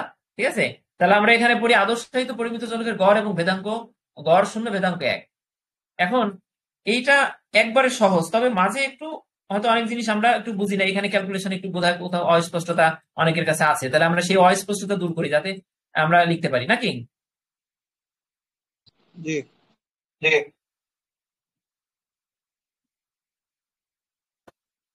আচ্ছা, তাহলে এবার একটু দেখি সবাই। এটা কিন্তু ওই যে একবারে ইম্পর্টেন্ট, খুব ইম্পর্টেন্ট। দেখেন, আদর্শায়িত পরিমিত চলকের গড় 0 এবং ভেদাঙ্ক 1। আমি গড় 0 সেটা কিন্তু আগে অলরেডি আমরা ব্যবহারের বৈশিষ্ট্যতে গড় 0 সেটা পড়ে আসছি, আর ভেদাঙ্ক 1 সেটাও কিন্তু একটু পড়ে আসছি, কিন্তু আমরা প্রমাণটা পাইনি, এখন আমরা প্রমাণ পাবো। দেখেন, আদর্শায়িত পরিমিত চলকের এই মানটা কোথায় আছে বলেন তো? এটা আপনি আদর্শায়িত পরিমিত চলক সমান জেড, এটা আপনি জানেন, এটা আপনি ধরে নেন আপনি জানেন। কোথা থেকে জানেন? 50 পৃষ্ঠা থেকে, জেড সমান এক্স মাইনাস বৈশিষ্ট্য থেকে। Mu by sigma. এটা মুখস্থ করেন, জেড সমান, অর্থাৎ আদর্শ পরিমিত চলক সমান পরিমিত চলকের থেকে গড়টা বিয়োগ করে পরিমিত ব্যবধান দিয়ে যদি ভাগ করি, তাহলে আমরা যেটা পাই সেটা হচ্ছে আদর্শায়িত পরিমিত চলক। এইটা লিখলেন প্রথমে, লেখার পরে এবার আপনি দেখেন জেড এর গড় ই জেড। আমি কিন্তু একটা কথা বলছি যে এক্সপেকটেশন অফ জেড মানে প্রত্যাশা, জেড এর প্রত্যাশা, এটাই কিন্তু গড়। এই ই জেড আবার এটাকে গড় বোঝায়, ঠিক আছে? গড় E Z, E of Z সমান, দেখেন আমরা অনেকভাবে এখানে বুঝতে পারি। এখানে আমরা সহজে যদি আমরা বুঝি, আমরা জেড এর ইর জায়গায় ই রাখছি, জেড এর জায়গায় জেড এর মানটা বোঝাই দিই, বসাই দিই, দিছি। বীজগণিত যারা বুঝেন তাদের এটা সহজ, আমরা সবাই পারবো ইনশাল্লাহ। এরপরে দেখেন 1/সিগমা, 1/সিগমা, এটা কি বীজগণিত নিয়ম অনুযায়ী ঠিক আছে না? ঠিক থাকলে আমরা এত বেশি কথা বলবো না, চলে যাব পরের পরের শব্দে। বলেন 1/সিগমাটা কে কে বুঝেন নাই? ভাইয়া বুঝছি ভাইয়া। সবাই? আচ্ছা, ঠিক আছে। 1/সিগমাটা মানে হচ্ছে এই যে যে নিচে যে সিগমাটা আছে আর উপরে তো একটা 1 আছেই, সবসময় একটা অন, সবকিছুর পাশে একটা অন থাকে। তাইলে অন বাই সিগমাটাকে আলাদা করে আমি বের করে রাখছি আমার সুবিধার্থে, আর ইটাকে আমি পাশে রাখছি।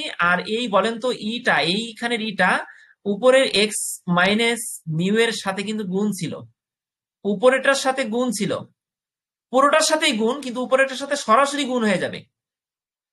তারপরে যে এই সিগমার সাথে ভাগ হবে ই অফ এক্স মাইনাস মিউ ভাগ সিগমা। তাহলে আমরা ঠিক সেই ফর্মুলায় রাখছি, দেখেন উপরে দিছি, এইখানে উপরে E of x minus mu by sigma. এই লাইন থেকে এই লাইন সবাই বুঝছেন না? বীজগণিত, সাধারণ বীজগণিত। বুঝছি ভাইয়া। আচ্ছা, যদি বুঝে থাকেন তারপরে দেখেন ওয়ান বাই, হ্যাঁ ওকে, পরে পরে। আচ্ছা দেখেন এই লাইনটা বুঝছেন, দুটো লাইন বুঝছেন? এরপরে জি। দেখেন one by sigma third bracket দিয়ে আমি কি লিখলাম? থার্ড ব্র্যাকেট দিয়ে আমি ই অফ এক্স লিখছি। আর শুধু মিউ কেন লিখলাম প্রশ্ন করবেন না? যদি ই কে আমি এক্স এর সাথে একবার গুণ করি তাহলে তো ই মিউ এর সাথে একবার গুণ হবে, হবে না? ব্র্যাকেটের বাইরে যা আছে সেইটা সবগুলোর সাথে তো ব্র্যাকেটের ভিতরে সবগুলোর পর্যায়ক্রমে গুণ হবে। তাহলে ই এর সাথে এক্স গুণ করে দিছি, তাহলে মিউ এর সাথে ইর কেন গুণ করি নাই? এখানে ব্যাখ্যা নাই, এখানে এখানে থার্ড ব্র্যাকেট দিয়ে স্যাররা ব্যাখ্যা দেয় নাই, এজন্য অস্পষ্ট। এখানে দেখেন ই এক্স মানে এক্স এর গাণিতিক প্রত্যাশা বা এক্স এর গড়, কিন্তু মিউ, বলেন তো মিউটা কি ছিল? মিউ দ্বারা আমরা কি বুঝাই? গড়, গড়ের গাণিতিক প্রত্যাশা বা, হ্যাঁ, বা গড়ের গড়, ভাই গড়ের গড় বের করা যায় না। ই অফ মিউ মানে গড়ের গড়। আমরা গড়ের গড় এটা এই ইসের ক্ষেত্রে, পরিসংখ্যানের ক্ষেত্রে এইটা হয় না, অসংজ্ঞায়িত। এই জন্য গড়ের গড় না লিখে ই অফ মিউ সমান শুধুই মিউ, শুধুই গড়। বুঝতে পারছেন? গড় তো গড়, গড়ের গড় মানে গড়, মানে এখানে অসংজ্ঞায়িত, এই জন্য ই অফ মিউ লেখে নাই, জাস্ট ই অফ মিউ মানে মিউ, সেটাকে সরাসরি বসাই দিছে। এবার বলেন কে বুঝেন নাই? দেখেন ব্র্যাকেটে কি কোনো নোট দিতে হ্যাঁ ভাই, স্যাররা দেয় নাই, স্যাররা দেয় নাই, ঠিক আছে। এইটা এইটা আমরা বলে দেবো যাতে স্যাররা দেয়, ঠিক আছে। এটা দেয় নাই যেহেতু আমরা দিব না, এত ঝামেলার দরকার কি? যা আছে তাই হুবহু লিখে দিলে আপনারা আটে আট দিয়ে দিতে বাধ্য। তাহলে আমার এখানে ডানে বায়ে কিছু লিখতে গেলে যদি ভুলে যায় কিছু, ঠিক আছে, না বুঝে যদি কেউ লিখে দেয় তাহলে দরকার নাই, যা আছে তাই। আপনি জাস্ট বুঝে নেন যে ই এর সাথে একবার এক্স এর গুণ, ই এর সাথে একবার মিউ এর গুণ, ই এর সাথে এক্স এর গুণ করে বসাইছেন, ই এর সাথে মিউ এর যখন গুণ হয়েছে তখন ওই গুণটা না দেখে জাস্ট মিউটা দেখাই দিছি। কারণ হচ্ছে ই এর ই অফ মিউ, ব্র্যাকেট দিয়ে ই অফ মিউ যদি আপনি লেখেন সেটা যা শুধু মিউ তাই। ই অফ মিউ মানে গড়ের গড়, আর মিউ মানে শুধু গড়, একই জিনিস। তাহলে আমরা মিউ এর জায়গায় মিউ রাখলাম, ঠিক আছে। এবার দেখেন ওয়ান বাই সিগমা, এখানে ই অফ এক্স সমান কি মিউ লেখা যায়? এটা কি বুঝেন? ই অফ এক্স সমান কি মিউ লেখা যায়? কিভাবে লেখা যাবে? মিউটা গড় না? মিউ মানে গড়, আপনি দেখেন 50 পৃষ্ঠায় মিউ মানে গড়, মিউটা গড়। তাহলে আমি আবার বারবার বলতেছি না যে কোন ই অফ এক্স মানে এক্স এর গড়। তাহলে ই অফ এক্স সমান যদি এক্স এর গড় হয় তাহলে মিউ মানে তো গড়, তাহলে ই অফ এক্স মানেই হচ্ছে মিউ। আপনি ব্র্যাকেটে লিখতে পারেন ই অফ এক্স সমান মিউ। তাহলে এইটুকের জায়গায় আমি মুছে দেই, দাঁড়ান।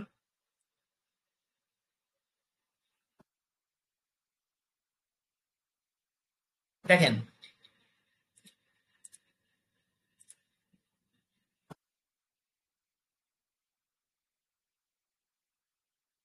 দিলাম ই অফ এক্স এর বদলে মিউ হবে শুধু। কেন?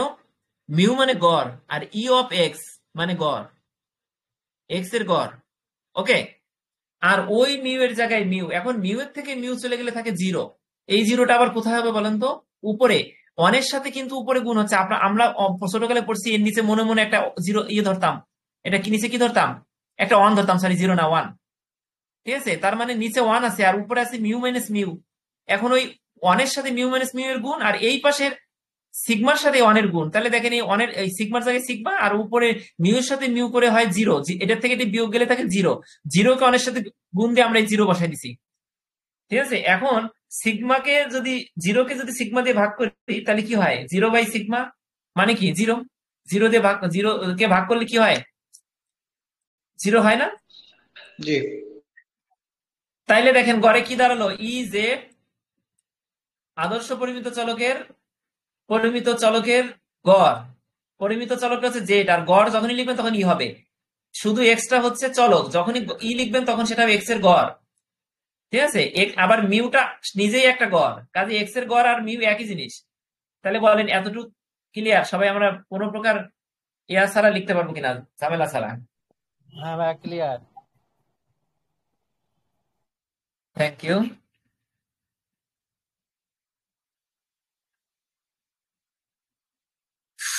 আচ্ছা, ঠিক আছে, এবার আমরা ভেদাঙ্ক নির্ণয়টা দেখি। দেখেন আমরা কিন্তু একটা প্রথম শূন্যটা বের করছি, এবার ভেদাঙ্ক এক, এটা অবশ্যই আসবে কিন্তু ইনশাল্লাহ। এবার আমরা দেখি জেড এর ভেদাঙ্ক, এই ভেদাঙ্ক কাকে বলে এটা কিন্তু আমরা জানি না। আমি জানি, হয়তো যারা পড়েন নাই, যারা পড়ছেন তারা জানেন, এখন যারা জানেন না বা বই এখনো ধরেন নাই ভালো করে, তারা ভেদাঙ্ক খুব কষ্ট লাগবে যে ভেদাঙ্কটা কি পড়ায়, কি জিনিসটা কি। ঠিক আছে, এখন এই জিনিসটা তো এখন তাৎক্ষণিকভাবে সবকিছু তো বোঝানো সম্ভব না। নোটে যারা নোট নিছেন তাদের কাছে পরিসংখ্যানের ব্যাখ্যা অংশ বইটা যদি থাকে, তাহলে ওই ব্যাখ্যা অংশ থেকে এই ভেদাঙ্কটা কাকে বলে সেটা একটু ক্লিয়ার ভাবে লেখা আছে, দেখে নিবেন। ভেদাঙ্ককে ভি দ্বারা প্রকাশ করা হয়, ভেরিয়েন্স। ঠিক আছে, ভি অফ জেড মানে জেড এর ভেরিয়েন্স, জেড এর ভেদাঙ্ক, ভি অফ এক্স মানে এক্স এর ভেদাঙ্ক। ঠিক আছে, ভেদাঙ্ক নির্ণয়। এখন আমরা ভেদাঙ্কের সূত্রটা কি বলেন তো, ভি অফ জেড, তাই না? এটা আমরা জানি। এখন জেড সমান কত সেটা কিন্তু আগেই আমরা জানি, এই যে দেখছেন উপরে বল দিলাম, জেড সমান এটা না, আমরা কোথা থেকে পড়ছিলাম এটা বলেন তো, আদর্শ পরিমিত চলকে আমরা পড়ে আসছিলাম। তাইলে এখানে ভি জেড সমান ভি ইন্টু জেড এর মানটা বসাই দেন। ওকে, দিছেন?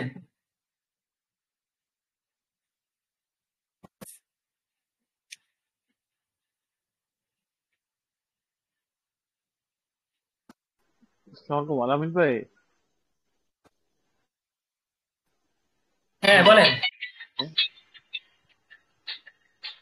আলামিন ভাই কোন অধ্যায় পড়াইতেছেন? আমি আসলে একটু আউটে ছিলাম তো আসলে।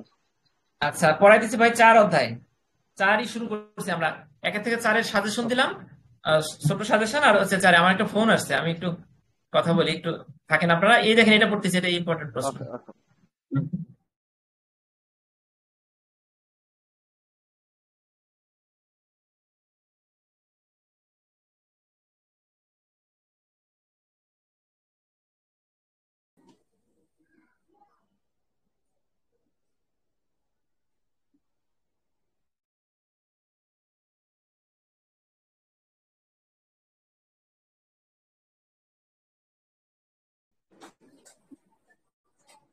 আসসালামু আলাইকুম।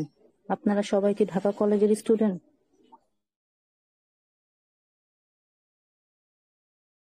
আপু বিভিন্ন জায়গার। না আপু, এখানে সবাই ঢাকা কলেজের না, এখানে বিভিন্ন কলেজের আছে, সারা বাংলাদেশই ধরতে পারেন।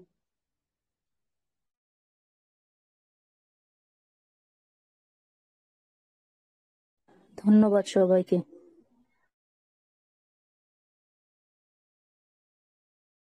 আপনাকেও ধন্যবাদ।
সালাম আলাইকুম। আমি খুবই দুঃখিত, আপনারা সবাই অপেক্ষা করতেছিলেন।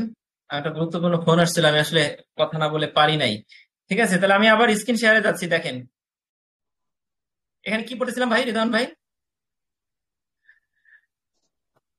বেদাঙ্কটা এটা শেষ করছিলাম, এই প্রশ্নটা হয়ে গেছিল ভাই? না, ওই জি জি ওয়ানটা হয়নি ভাই। হয় নাই? আচ্ছা ওকে, তাহলে দেখেন এই নিচেরটা বোধহয় হয় না, উপরেরটা হয়েছিল না? আচ্ছা দেখি, এবার দেখেন হ্যাঁ তাহলে ভেদাঙ্ক নির্ণয়। ভেদাঙ্কটা কি? ভেরিয়েন্স, ঠিক আছে। আচ্ছা, ভেদাঙ্ক ভি জেড, এটা আমরা জানি, আগের থেকে জানি। এখন ভি এর জায়গায় ভি থাকলো, আর ওই জেড এর মানটা ওই যে উপর থেকে নিয়ে এখানে বসাই দিলাম। ঠিক আছে, এই লাইনটা বুঝতে পারছো সবাই? এরপরে দেখেন 1/σ, এখানে সিগমা স্কোয়ার আছে। কেন স্কোয়ার সেটা পরে বলবো, আগে আপনি মনে করেন এখানে শুধু সিগমা বের করে আনছেন। আগেরটার মতন আমরা আগে যেরকম 1/σ বের করে আনছিলাম, এখানেও ঠিক 1/σ কি বের করে আনছি। ভি এর জায়গায় ভি আছে, আর এক্স মাইনাস মিউ এর জায়গায় এক্স মাইনাস মিউ আছে।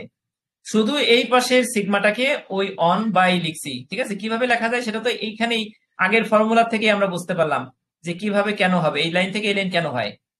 ঠিক আছে, তাহলে এখানে 1/σ আর V into X minus mu.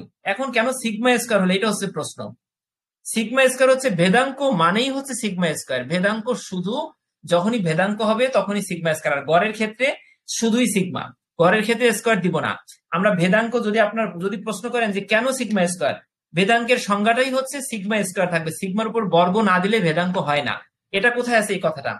সম্ভবত দ্বিতীয় অধ্যায়ে আমরা পড়ছিলাম, আপনাদের মনে পড়ে যে বৈশিষ্ট্য পড়ছিলাম যে এই বিন্যাসের ভেদাঙ্ক সিগমা স্কোয়ার, মনে পড়ে কিনা?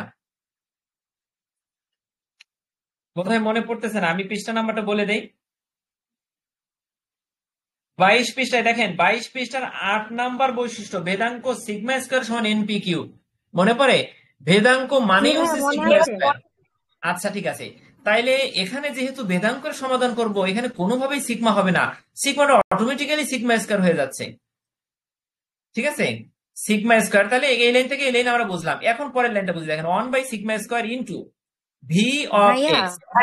জি এ- এখানে কি কোনো সাইড নোট আসবে যে বেদান্তের ক্ষেত্রে সিগমা হ্যাঁ, স্কোয়ার হবে? Side side side note, side note তো প্রতিটা বাক্যে বাক্যে আসার কথা, কিন্তু সাইড দেয় নাই। ঠিক আছে, না দেওয়ার কারণে এই অস্পষ্টতা।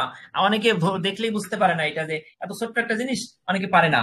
এই সাইড নোটটা দিবেন, যদি পারেন দিবেন। আর যদি মনে করেন সাইড নোট কেউ যদি মনে করেন যে দিব না বা দিলে ভুল হয়ে যেতে পারে, তাহলে দিবেন না, যা আছে তাই এভাবে দিলে হয়ে যাবে। কিন্তু স্যাররা দেয় নাই, কাজে আপনাদের পরীক্ষার জন্য দিতে হবে না। জি ঠিক আছে। বুঝতে পারছেন? আচ্ছা ঠিক আছে, তাহলে এখানে দেখেন পরের line 1/σ square into V of x minus zero. কেন জিরো? এখানে কিন্তু একটা লাইন বাদ গেছে, সেটা হচ্ছে ভি অফ মিউ। ভি দিয়ে তো আমরা গড় বোঝাই, মিউ নিজেই তো গড়, তাই না? ঠিক না? মিউ দ্বারা কি আমরা গড় বুঝাই না? তাহলে এখানে আবার কেন আমরা মিউ এর ভেদাঙ্ক হয় না কখনো? ঠিক আছে, এই জন্য এটা জিরো হবে। এটা আলাদা একটা ব্যাখ্যা, আমরা সেই ব্যাখ্যাটা কিছুতে না গিয়ে আমরা এখানে জিরো বসে দিচ্ছি জাস্ট। ভি অফ মিউ হয় না, এটা যদি হয় তখন জিরো হয়ে যায় সব ক্ষেত্রে, সব সমাধানের ক্ষেত্রে। ঠিক আছে, ভাইয়া অর্থাৎ ভাইয়া জি একটু কথা বলি। বলছে কি বলেন। বেদাঙ্ক যখন সিগমা স্কোয়ার হয়ে যায় তখন ভিটা উঠে যাবে না? না না, ভিটা তো উঠতেছে না। ভেদাঙ্ক সিগমা স্কোয়ার মানে ভেদাঙ্ক, এখানে এই শুধু সিগমাটা জাস্ট এই যেহেতু ভেদাঙ্ক অঙ্ক করতেছি এর জন্য এখানে স্কোয়ার চলে আসবে, অটোমেটিকলি স্কোয়ারটা চলে আসতেছে। এখানে কোনো গাণিতিক সমান ফর্মুলা টর্মুলা এগুলো যদি আপনি ধরেন যুক্তি দেখান তাহলে হবে না। এখানে আপনার জাস্ট সিগমাটা সিগমা স্কোয়ার হয়ে যাবে যখন আপনি ভেদাঙ্কের সমাধান করবেন।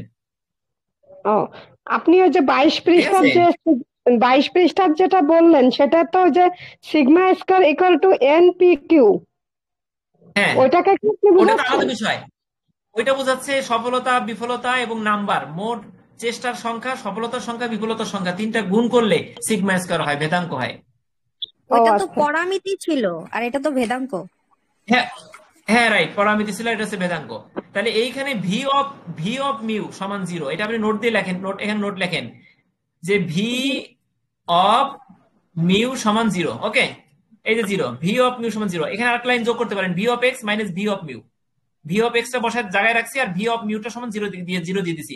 তাহলে এখন দেখেন, যেহেতু আমার জিরো কাজে পাশে তার কিছু থাকলো না, আমার এখন আমার শুধু থাকলো V of x. V of X সমান কি সিগমা স্কয়ার নয়? বলেন তো, ভি অফ এক্স মানে কি? এক্স এর ভেদাঙ্ক, আর ভেদাঙ্ককে আমরা তো সিগমা স্কয়ার দ্বারা বোঝাই, তাহলে V of x equal to sigma square লেখা যায় না?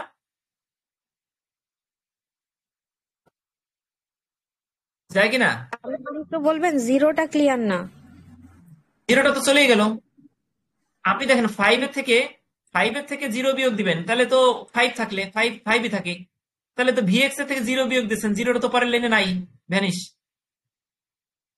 কোন জিনিস থেকে জিরো বিয়োগ দিলেন, তাহলে ওই জিরো তো পরের লাইনের কিছুই না, জিরো তো বিয়োগ দেওয়া যায় না, জিরো তো জিরো। ভাইয়া বলতে চাচ্ছি যে জিরোটা কেন আসছে, এটা একটু ক্লিয়ার নাকি? আচ্ছা, এই জিরোটা আসছে তো এখানে আরেকটা লাইন করতে হবে, আসলে এইভাবে তো লেখা যায় না। আমি তাহলে একটু দেখাই।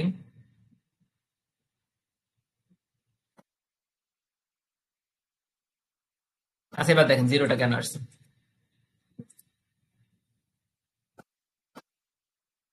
এখানে আরেক লাইন করি।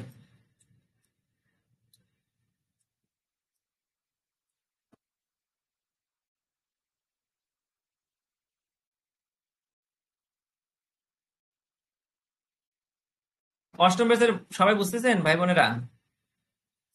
কি কি লিখছি বলেন তো? লেখা যাচ্ছে না। এখানে আছে ভি অফ এক্স,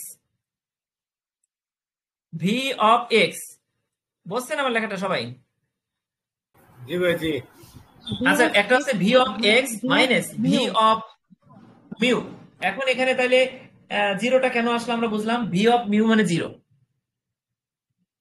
ঠিক আছে?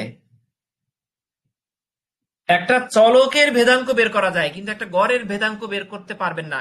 এখানে করতে গেলে সেটা জিরো হবে, ঠিক আছে? এর পরের লাইনে জিরোটা চলে গেল, তাহলে ভি এক্স থাকলো। এখন এই ভি অফ এক্স মানে এক্স এর ভেদাঙ্ক, এক্স এর ভেদাঙ্ক মানেই হচ্ছে সিগমা স্কয়ার। ভেদাঙ্ককে সিগমা স্কয়ার দ্বারা বোঝানো হয়, আবার ভেদাঙ্ককে ভি অফ এক্স দ্বারা বোঝানো হয়। এটা যদি আপনি মনে না থাকে তাহলে আপনি এসে যান,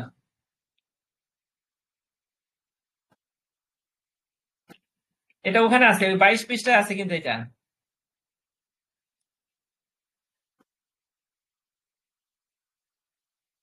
22 আপনি এসে যান। হ্যাঁ, 23 পৃষ্ঠায় যান।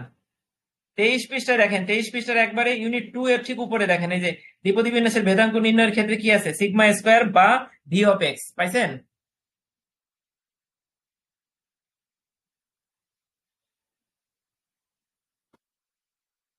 হ্যাঁ, পেয়েছি। তো এইভাবে একটু রেসপন্স না করলে কিভাবে হয় বলেন? আমি একা কথা বলে যে আপনারা শুধু শুনেন হা করে, তাহলে হবে? একটু রেসপন্স করতে হবে। তাহলে এটা যদি আপনারা পেয়ে থাকেন, তাহলে ভি অফ এক্স সমান সিগমা একই জিনিস, তাহলে আমরা সিগমা স্কয়ার লিখলাম, আর এখন উপরে সিগমা স্কয়ার, নিচে সিগমা স্কয়ার, সেলে কত থাকে? অন থাকে। তাহলে আমরা প্রমাণ করলাম যে জেড এর ভেদাঙ্ক বা ভি অফ জেড ওয়ান, অথবা সিগমা স্কয়ার যেটাই বলেন না কেন, এটা কি ওয়ান। ক্লিয়ার? আদর্শায়িত পরিমিত চলকের ভেদাঙ্ক 1, এটা 8 মার্কস। তাহলে সবাই ইনশাল্লাহ এটা ভালো করে খাতায় বারবার লিখবেন যাতে ভুল না হয়, ঠিক আছে? তাহলে এখান থেকে রিদওয়ান ভাই কয়টা পড়লাম আমরা? শারমিন আপা আছেন নাকি? হ্যাঁ ভাইয়া আছি। আচ্ছা, চঞ্চলাদি, জয়াদি কি অবস্থা? পুতুল আপা বুঝতেছেন নাকি? হ্যাঁ ভাইয়া বুঝতেছি। আচ্ছা, রাশেদ ভাই? ক্লিয়ার ভাই আমি এটা। আচ্ছা, ঠিক আছে, তাহলে এইটা আমরা শেষ করলাম। এখন একটা জিনিস আছে, দেখেন 56 পৃষ্ঠার একটা অঙ্ক আছে, অঙ্কটা পড়লে আমাদের বোধহয় 4 অধ্যায় থেকে 16 মার্কের নিশ্চয়তা থাকবে বোধহয় কালকে, মানে শুক্রবারে আর কি। ইনশাআল্লাহ। এখন আমি ইনশাআল্লাহ 56 পৃষ্ঠাটা দেখেন একটু, আমরা যাই। আচ্ছা ভাইয়া, এই যে 56 পৃষ্ঠা। ভাইয়া এই 4 নাম্বার কোশ্চেনটা কি হুবহু আসবে নাকি আবার চেঞ্জ করে দিবে? কারণ না, এটা চেঞ্জ হয় না, এটা তো অঙ্ক না, এটা তো কোনো মান নির্ণয় করতে বলে নাই, ঠিক আছে? আপনারা দেখেন, আপনি 56 পৃষ্ঠায় যান। 56 পৃষ্ঠায় বইয়ের যে অঙ্কটা আছে না, এইখানে সাধারণত বিগত একটা বছরে এই প্রশ্নটা আসছিল, সেখানে দেখা গেছে ক খ গ ঘ উ, এই চারটার ক খ গ ঘ দিয়ে ওটাকে বোধহয় চেঞ্জ করে নতুন একটা সংখ্যা চেঞ্জ করে দিছিল, ঠিক আছে? আর একটা জিনিস, আপনাদের বইতে ও নাম্বার একটু ভুল আছে, ও নাম্বারের প্রশ্নে যা উত্তরে কিন্তু তা হবে না, উত্তরটা একটু নাম্বারটা লেস দেন এর জায়গায় গ্রেটার দেন এর জায়গায় লেস দেন ইকুয়াল হবে, ঠিক আছে? এটা এই কারেকশনটা করে নেন। এটা আপনি একটু সবাইকে বলে দেন ভাইয়া, অনেকেই কিন্তু জানে না বিষয়টা। হ্যাঁ হ্যাঁ হ্যাঁ, অনেকে জানেন না, এটা বইতে ভুল আছে, বা স্যাররা করানোর সময় তো ধরে দিতে পারেন, কিন্তু যারা ক্লাস করেন নাই তারা কিন্তু ভুলটা বুঝতে পারবেন না। ও নাম্বারে দেখেন, ও নাম্বারে বইতে আছে Z less than or equal 2.32, পাইছেন? আচ্ছা, উত্তরে ও নাম্বারের যে অঙ্ক, বক্সের ভিতরে যে অঙ্কের সমাধান আছে ওইখানে কিন্তু হবে, ওইখানে কি হবে বলেন তো? আছে যেটা তার উল্টোটা হবে। বুঝতে পারছেন বিষয়টা? সবগুলো প্রশ্নে তো যেটা দেওয়া আছে সেটাই। হবে ভাইয়া। এই অঙ্কটা না আপনার নোটে নাই? না, অঙ্ক নোটে নাই ভাই। অঙ্ক নোটে দিলে তো অঙ্ক তো আমি জানি না যে আসলে 2, 4, 5টা অঙ্ক কয়টা আসবে। আমি যেগুলো জানি যে এই নোটে যে প্রশ্নগুলো আছে এগুলোর উত্তরই আপনাদের আমাদের দশম ব্যাচ সব ব্যাচে আসবে, তাই এই নোট করা হয়েছে। আর অঙ্ক তো সংখ্যা চেঞ্জ করে দিতে পারে, কয়টা অঙ্ক দিব, এই জন্য অঙ্কগুলো কোন কোন অঙ্ক করবেন সেটা নোটে আছে। এই দেখেন আছে কি, দেখেন তাকে দেখেন, এই যে এই 4টা অঙ্ক টোটাল করা লাগতে পারে বিভিন্ন সময়ে, কিন্তু এর সমাধানটা বইতে আছে। যেহেতু বইতে হুবহু সমাধান আছে, কাজে নোটে দিয়ে নোটের পৃষ্ঠা বাড়ানোর কোনো মানে হয় না। ঠিক আছে আপা? আচ্ছা, এবার দেখেন 56 পৃষ্ঠার অঙ্কটা। 56 পৃষ্ঠার অঙ্কটা করতে হলে আমাদের একটা টেবিল লাগবে। বলেন তো সেই টেবিলের নাম কি? কে কে বলতে পারবেন?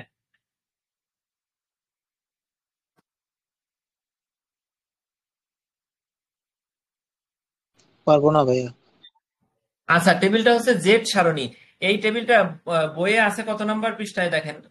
আপনারা বইয়ের থেকে ফটোকপি করতে গেলে আমি একটা পরামর্শ দেই।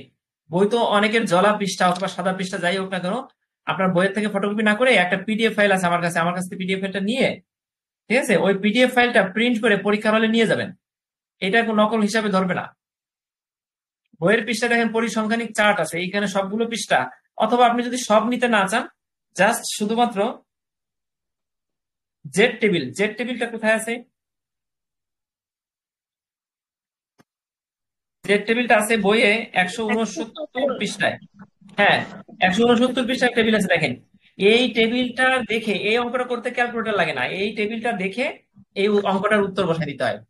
ভাইয়া ঠিক আছে, আমি এই অঙ্কটা বোধহয় জেড টেবিল বলেন। তো 169 পৃষ্ঠা আবার 70 পৃষ্ঠা, কোনটা কোনটা ফলো করবো? 169 জেড টেবিল। ঠিক আছে, আজকে অথবা কালকে সকালে এটা সবাই প্রিন্ট করে রাখবেন। আর সাইন্টিফিক ক্যালকুলেটর, এই 3টা অঙ্ক আমরা 3টা 4টা অঙ্ক করবো, এই 3টা 4টা অঙ্ক করার জন্য একটা ক্যালকুলেটর লাগবে। এটা আপনার সাইন্টিফিক ক্যালকুলেটরে রাখবেন। একটা অঙ্ক আছে ক্যালকুলেটর ছাড়া সমাধান করা সম্ভব না। ঠিক আছে।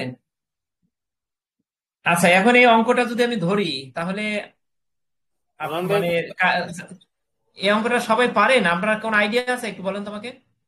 কার কার আইডিয়া আছে একটু আমাকে একজন অন্তত বলেন যে আমার আইডিয়া আছে। 2-3 জন বলেন আইডিয়া আছে। ভাইয়া একদম আইডিয়া নাই। আচ্ছা, কারো কি আইডিয়া আছে এই অঙ্কটা? সার্বিনা পর আছে না? হ্যাঁ, আমাদের স্যার পড়াইছিল ভাইয়া। তাহলে আপনি পড়াইতে পারবেন না আজকে? অনেক আগে করছি তো, চেষ্টা করতে পারি। আচ্ছা আচ্ছা, না যা পড়াইছে তাহলে 2 জন পারবেন। আর কে কে পারবেন? মাহমুদ আপা পারবেন না? পড়াই নেই স্যারেরা? ভাইয়া এটা এখনো আসে নাই, এই শুক্রবার ও করাবে এই আচ্ছা, চ্যাপ্টারটা। ও আচ্ছা আচ্ছা, এই অধ্যায়টা আসেনি এখনো। ঠিক আছে, শোনেন তাহলে এই অঙ্কটা আমরা অঙ্ক করে যাব। এই অঙ্কটা শুধু 3টা অঙ্ক, আমি বলছি না 4টা অঙ্ক করবো, শুধু দিন করব। ঠিক আছে, সেই দিনটা হতে পারে কালকে, কারণ টাইম তো নাই। এখন অঙ্কটা বাদ দিয়ে প্রশ্নে চলে যাই। ঠিক আছে, কারণ দেখেন বক বক করতেছি প্রায় 2 ঘন্টা ধরে, এখন কষ্ট হয়ে গেছে। কিন্তু অঙ্কটা একবারে পানির মতন সহজ, আপনার কোনো টেনশন নিয়ে না। অঙ্কটা আসলে আপনারা সবাই 8-এ 8 পাবেন ইনশাল্লাহ। ঠিক আছে, এই অধ্যায় থেকে অঙ্কটা। জি আলম ভাই, পরিমিত বিন্যাসের সমস্যা বলে যে অঙ্কটার কথা বলছেন, হ্যাঁ জেড হ্যাঁ নট ইকুয়াল টু 2.32 এর কোশ্চেন, কিন্তু হ্যাঁ, অ্যান্সারে ইজ গ্রেটার দেন দেয়া আছে, হবে কোনটা? ওইখানে ওই ভুল আছে, আমি বললাম না, ওটা তো আগেই বলছি। ওখানে মানে উত্তরটা 3 নাম্বার লাইন থেকে উত্তর ঠিক আছে, এখানে লেস দেন ইকুয়ালই হবে, গ্রেটার দেন ইকুয়াল হবে না। উপরে 2টা লাইনে তো লেস দেন হবে। হ্যাঁ হ্যাঁ, লেস দেন ইকুয়াল হবে। দেখেন সবাই ও নাম্বারের উত্তরে greater than equal, greater than or ইকুয়ালের জায়গায় লেস দেন অর ইকুয়াল লিখে রাখেন। ঠিক আছে। আচ্ছা, বুঝতে পারছি। আচ্ছা, আর একটা অঙ্ক এখানে লেখেন, এই ও নাম্বারের জায়গায় 6 নম্বর দিয়ে একটা অঙ্ক লিখে রাখেন, সেটা হচ্ছে জেড গ্রেটার দেন ইকুয়াল 1.98। খাতায় লিখে রাখেন সবাই, জেড গ্রেটার দেন ইকুয়াল 1.98। আমরা তাহলে এই ও পর্যন্ত আর এই চ পর্যন্ত আমরা সমাধান করব। ঠিক আছে, কালকে 4টা অঙ্ক করবো, একবারে শুরু থেকে 4টা অঙ্ক শেষ করবো কালকে ইনশাল্লাহ। সবাই কালকে থাকবেন। তাহলে শুধুমাত্র এই চ্যাপ্টারের অঙ্কটা স্কিপ করে গেলাম, তাহলে এই অধ্যায়ে আমাদের সব পড়া শেষ, আর কিছু নাই। অঙ্ক সহ কি কি আসবে 4 নাম্বার দাগে প্রশ্নে আপনারা কিন্তু পেয়ে গেলেন। এখন একটু 3 নাম্বারে যাই। আপনারা 3 নাম্বারটা বলেন তো, কারো কোনো সমস্যা আছে? 3 তো ইজি। 3 নাম্বারে কি কি পড়বো আপনারা পাইছিলেন সাজেশনটা? যদি না পেয়ে থাকেন আমি আবার 3 নাম্বারটা একটু ওপেন করতেছি, দেখেন। এই দেখেন, দাগ দিয়ে নেন। যারা নতুন আসছেন পরে, তারা 3 নাম্বারের হট সাজেশনটা একটু দাগাই নেন। 1, 5, 7, 8। 1, ঠিক 5, আছে? 7, 8 জি। হ্যাঁ, এখানে 1 নাম্বারটা ক নাম্বারে যদি আসে, আর 7 নাম্বারটা যদি গ নাম্বারে আসে, তাহলে খ নাম্বারে আসবে 5 আর 8 দুইটার একটা। ঠিক আছে? তাহলে এই 3 নাম্বারে আপনারা পেলেন। আমরা 3 নাম্বার অধ্যায় কিন্তু ভালো করে পড়ছি, তাহলে আমাদের 4 ভালো করে হয়ে গেল, 3 নাম্বার ভালো করে হয়ে গেল, শুধুমাত্র 4-এর একটা অঙ্ক বাকি আছে, এটা মনে রাখেন। আমরা এবার 2-এ যাই। 2-এ আমরা এগুলো পড়বো। দেখেন, তাকায় দেখেন সবাই। একটা অঙ্ক করবো, সেই অঙ্কটা হচ্ছে এইটা।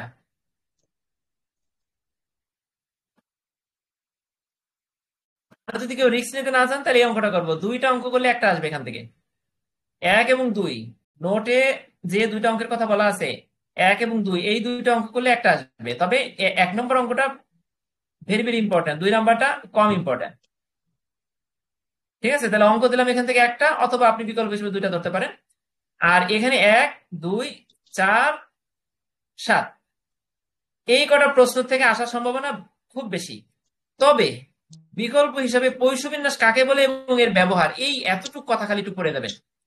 পৈশবিন্যাস কাকে বলে এবং এর ব্যবহার, এই 3 নাম্বার করা লাগবে না, 3 নাম্বার করা লাগবে না। এখান থেকে পৈশবিন্যাস কাকে বলে এবং ব্যবহার, এইটা আমি অনেক দাগ দিয়ে ফেলছি না, দেখেন এবার আমি দেখাই। পৈশবিন্যাসের ব্যবহার, পৈশবিন্যাসের সংজ্ঞা, বৈশিষ্ট্য, এটা হচ্ছে বিকল্প। এইটা যদি না আসে, তাইলে 1, 2, 4, 7 আসবে। 1, 2, 4, 7 কি ভেরি ভেরি ইম্পর্টেন্ট ধরেন। ঠিক আছে? ভাইয়া 4 1, 2, স্টার। 4, 7 এই 4টাই পড়ান। আচ্ছা ঠিক আছে, 1, 2, 4, 7, ঠিক আছে, 4টা। আর পৈশবিন্যাস কাকে বলে জাস্ট সংজ্ঞাটা পড়ে দেবো। পৈশবিন্যাসের সংজ্ঞা আর দ্বিপদী বিন্যাসের সংজ্ঞা বিপরীত, একবারে ইজি। আমরা ওই দ্বিপদী বিন্যাস করলে পৈশবিন্যাসটা এমনিতেই আমরা পারবো। ঠিক আছে? আর অঙ্ক তাহলে একটা। তাহলে এখান থেকে আমাদের কি কি পড়া হয়েছে? কালকে আমরা পড়ছিলাম নাকি এই অধ্যায়টা, বলেন তো? হ্যাঁ, পড়ছিলাম। 2 হ্যাঁ নম্বরটা পড়ান। কি কি পড়ছিলাম আর কি কি পড়িনি, আমাকে বলে দেন একজন। ভাইয়া পৈশবিন্যাসটা মনে হয় বাকি ছিল। হ্যাঁ, রাইট, থ্যাংক ইউ। আর একটা অঙ্ক বাকি ছিল। আচ্ছা শোনেন, এই 2 অধ্যায়ের অঙ্ক হচ্ছে 25 পৃষ্ঠার অঙ্কটা, বইয়ের 25 পৃষ্ঠার অঙ্কটা ভেরি ভেরি ইম্পর্টেন্ট। এইটা আমরা অঙ্কের 4 অধ্যায়ের অঙ্কটার সাথে করবো। আর এখন আমরা শুধুমাত্র পৈশবিন্যাস কাকে বলে এর ব্যবহারটা পড়বো।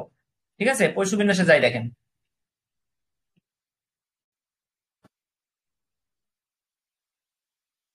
এইটা পড়া লাগবে না, এইটা। তবে এসে পড়লে আবার আমাকে কেউ দোষ দিয়েন না। আচ্ছা দোষ দিব আমরা না, এটা না, সমস্যা নেই। ঠিক আছে, ওকে। এটা আমরা না পড়ে চলে যাবো। তবে রিস্ক নিতে না চাইলে পড়তে পারেন, এটা কিন্তু মূলত এই অধ্যায়ের ভাইয়া এটা ইম্পর্টেন্ট জিনিস। সূত্রে অ্যাপ্লাই করলেই হয়ে যাবে, এটা ইজি। হ্যাঁ, এইটা ভেরি ভেরি ইম্পর্টেন্ট। হ্যাঁ, ওইটাও ইজি, একবার খালি 2-1 বার প্র্যাকটিস করলে হয়ে যাবে। এটা ভেরি ভেরি ইম্পর্টেন্ট, এটা কিন্তু আমরা কালকে পড়ছিলাম, এটা আসবে ইনশাল্লাহ। এবার পৈশবিন্যাস কাকে বলে দেখেন, মুখস্থ করি। ফরাসি গণিতবিদ সিমন ড্যানিশ পৈশু, উচ্চারণটা পৈশু, কিন্তু ইংরেজিতে উচ্চারণটা আপনি পরীক্ষার জন্য মনে রাখেন পইসন, আপনি এভাবে মনে রাখেন, তাহলে বানানটা আপনার মনে থাকবে। POISSON। সিমন বা সাইমন যেটাই বলেন, ড্যানিস পইসন, ঠিক আছে, বা সঠিক উচ্চারণ হচ্ছে পৈশু বাংলায়। অষ্টাদশ শতাব্দীতে 1837 খ্রিস্টাব্দে এই বিন্যাস আবিষ্কার করেন। তার নাম অনুসারে এই বিন্যাসের নামকরণ করা হয় পৈশু বিন্যাস। ঠিক আছে? ফরাসি গণিতবিদ সিমন ড্যানিস পইসন, বাংলায় পৈশু, অষ্টাদশ শতাব্দীতে 1837 খ্রিস্টাব্দে এই বিন্যাস আবিষ্কার করেন। তার নাম অনুসারে এই বিন্যাসের নামকরণ করা হয় পৈশু বিন্যাস। এতটুকু হয়েছে সবার? এবার দেখেন, আমাদের কি মনে পড়ে দ্বিপদী বিন্যাসে আমরা পড়ছিলাম যে ট্রায়ালের সংখ্যা খুব মানে এনটা 30-এর কম, অর্থাৎ 29, 28, 27 এভাবে। 30 হবে না, 30-এর কম যদি আমরা পড়ে থাকি, মনে থাকে আপনাদের, তাহলে পৈশুবিন্যাসটা তার বিপরীত। ট্রায়ালের সংখ্যা খুব বড় হবে, সফলতার সম্ভাবনা খুব ছোট, ঠিক আছে? তখন দ্বিপদী বিন্যাসটা পৈশু বিন্যাসে রূপান্তরিত হবে এবং সফলতার এবং ট্রায়ালের সংখ্যাটা খুব বড় বলতে কত, সেটা হচ্ছে 50-এর বেশি। এন গ্রেটার দেন ইকুয়াল 50, অর্থাৎ এন এর মান বা এন এর সংখ্যাটা, ট্রায়ালের সংখ্যাটা হয় 50, না হয় 50-এর থেকে বড়। আপনারা তো গ্রেটার দেন ইকুয়াল বুঝতে পারতেছেন, হয় 50 নাহলে 50 থেকে বড়, ঠিক আছে? ওই যে হা করে আছে যে দিকটা এন, সেই দিকটা হচ্ছে বড়, তার মানে 50-এর থেকে বড়, না হলে 50-এর সমান। কেন সমান? গ্রেটার দেন এর নিচে একটা দাগ আছে, দাগটা মানে হচ্ছে হয় সমান না হয় বড়। সফলতার সম্ভাবনা, সফলতা মানে পি আর বিফলতা মানে কিউ, আপনাদের মনে পড়ে কিনা, আগে আমরা পড়ছিলাম গতকালকে। সফলতার সম্ভাবনাটা খুব ছোট, অর্থাৎ সেটা হচ্ছে 0.10, 0.10 অথবা 0.10 থেকে ছোট।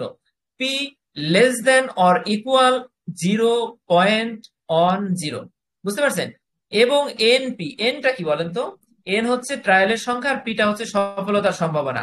তাহলে এন এবং পি অর্থাৎ ট্রায়ালের সংখ্যা এবং সফলতার সম্ভাবনাকে গুণ করলে তা আবার কোনোভাবেই 5-এর থেকে বড় হবে না, অর্থাৎ 5 হবে, না হয়তো 5-এর থেকে ছোট হবে। বলেন তো আপনারা, এই জিনিসটা আমি যে ভেঙে চুরে বোঝানোর চেষ্টা করলাম, আপনারা কে কে বুঝেন নাই? আমি বুঝিনি। আচ্ছা, যে আমি আবার বোঝাই, দেখেন, ঠিক আছে? ট্রায়ালের সংখ্যাটা, যারা দ্বিপদী বিন্যাসটা কালকে পড়ছিলেন, আমাদের এই অধ্যায়টা মূলত দ্বিপদী বিন্যাস পড়ে তারপরে এখানে আসা উচিত ছিল। আমরা দ্বিপদী বিন্যাস কালকে পড়ছি, আমরা বলছি যে অষ্টম বেসের ক্লাস, এখানে আমরা একদিনই বারবার পড়বো না, কালকে আবার পড়বো, কিন্তু আজকে পড়বো না। এখন দেখেন, দ্বিপদী বিন্যাসে বলা ছিল ট্রায়ালের সংখ্যা হবে খুব ছোট এবং তা হবে 29, না হয় 29 থেকে ছোট, ঠিক আছে? সেটা হচ্ছে 29, না হয় 29 থেকে ছোট। আর পৈশু বিন্যাসের বেলায় বলা আছে ট্রায়ালের সংখ্যা খুব বড় হবে, কিন্তু সেই বড়টা মানে যে অনেক বড় বা সেটা 30-এর উপরে 40, সেটা না। এখানে বোঝাচ্ছে ট্রায়ালের সংখ্যা 50 বা তার থেকে বড়, অর্থাৎ 50 বা তার থেকে বড় বললে এখানে আপনি 60 ধরতে পারেন, 100 ধরতে পারেন, 500, 1000, 2000 ধরতে পারেন। যেহেতু 50-এর থেকে বড় বলতে অনেক কিছু বোঝাচ্ছে, কিন্তু কোনোভাবেই 50-এর থেকে ছোট হবে না। এই যে যে চিত্রটা, ভিতরে যে গাণিতিক টার্মটা ব্যবহার করছে, এটার মানে কি? 50 এন গ্রেটার দেন ইকুয়াল 50, মানে হচ্ছে এন এর মান হয় 50, না হয় 50 থেকে বড়। এটা যারা আমরা যারা 9, 10 এর পড়াটা মনে করতে পারতেছি এখন, তারা আমরা এটা বুঝতে পারছি। আর ভাইয়া, সফলতার সম্ভাবনা, জি, এখানে কি অসীম ধরা যাবে? এটা অসীম? অযৌক্তিক ভাবে তো অসীম ধরা যায়, অবশ্যই ধরা যাবে, কারণ এখানে তো কোনোভাবেই 50-এর বড় বলতে অসীমই বোঝাচ্ছে। 50-এর বড় মানে তো হাজার হাজার কোটি, বিলিয়ন, ট্রিলিয়ন, হ্যাঁ? তাহলে সেই তাহলে হিসেবে ভাই অসীম আমরা তো যদি অবশ্যই ধরা। ডেফিনেশনে অসীম বলি তাহলে কি ভুল হবে? অসীম বললে ভুল হবে না, যৌক্তিক ভাবে ভুল হবে না, কিন্তু এরও ব্যাখ্যা থাকতে পারে, ঠিক আছে? তবে আমার কাছে এই মুহূর্তে অসীম, অবশ্যই অসীম, কারণ প্রশ্নে এই বাক্যে যা আছে, এই এন গ্রেটার দেন ইকুয়াল 50 মানে হচ্ছে 50-এর বেশি, মানে অসীম। কত বেশি আমরা জানি না। তবে একটা ট্রায়াল, সাধারণত একটা জিনিস এর মহাজাগতিক বিষয় না হলে, আমাদের পৃথিবীর কোনো জিনিস কি আছে যেটা আপনি 50-এর অসীম ট্রায়াল করতে পারবেন? এরকম কোনো লুডির গুটো আছে, বা এরকম কোনো টস আছে যে আপনি অসীম ট্রায়াল করতে পারবেন? না, নেই। নাই। যখন নাই, তখন আমরা এটা ওরকম ভাবে কল্পনা করবো না। আমরা বড় বলতে 50-এর বড় ধরবো, 100, 500 হতে পারে, ঠিক আছে? ট্রায়ালের সংখ্যা খুব বড়, অর্থাৎ এন গ্রেটার দেন ইকুয়াল 50, এবং সফলতার সম্ভাবনা মানে একটা জিনিস ট্রায়াল, মনে করেন আপনি লুডুর গুটি চাললেন, এখানে আপনার ইচ্ছা হচ্ছে 6 ফেলানো, এখন 6টা কি প্রতিবার পড়বে না। সফলতার সম্ভাবনা যদি খুব কম হয়, মানে 6 পড়ার সম্ভাবনা একেবারেই নাই বা খুব কম, সেই কমটা কত? 0.10 অথবা তার থেকে ছোট। পি লেস দেন ইকুয়াল 0.10, অর্থাৎ 0.10 অথবা তার থেকে ছোট সফলতা, 6 পড়ার সম্ভাবনা লুডুর গুটি চাললে, বা টস জিতলে হেড ওঠার সম্ভাবনা, টস করলে, হ্যাঁ, অথবা আপনি রওনা দিচ্ছেন ঢাকা যাবেন, ঢাকা পৌঁছানোর সম্ভাবনা যদি খুব ছোট হয়, যেটা 0.10 থেকেও ছোট, তাহলে পৈশু বিন্যাস হবে। এবং একটা জিনিস বলছে কি, এবং এর পরে কি আছে দেখেন, এন পি, এন এবং পি এর গুণ, মানে এনটা কি বলেন তো এখানে? ট্রায়াল, আর পিটা কি? সফলতা। আমরা একটু আগে এই বাক্যের শুরুতেই পড়তেছি, এন এবং পি দুটা মিলে যে গুণটা করবেন সেই দুটার গুণফল 5-এর থেকে বড় হবে না, 5 অথবা 5-এর থেকে ছোট হবে। আমি কি বোঝাইতে পারছি?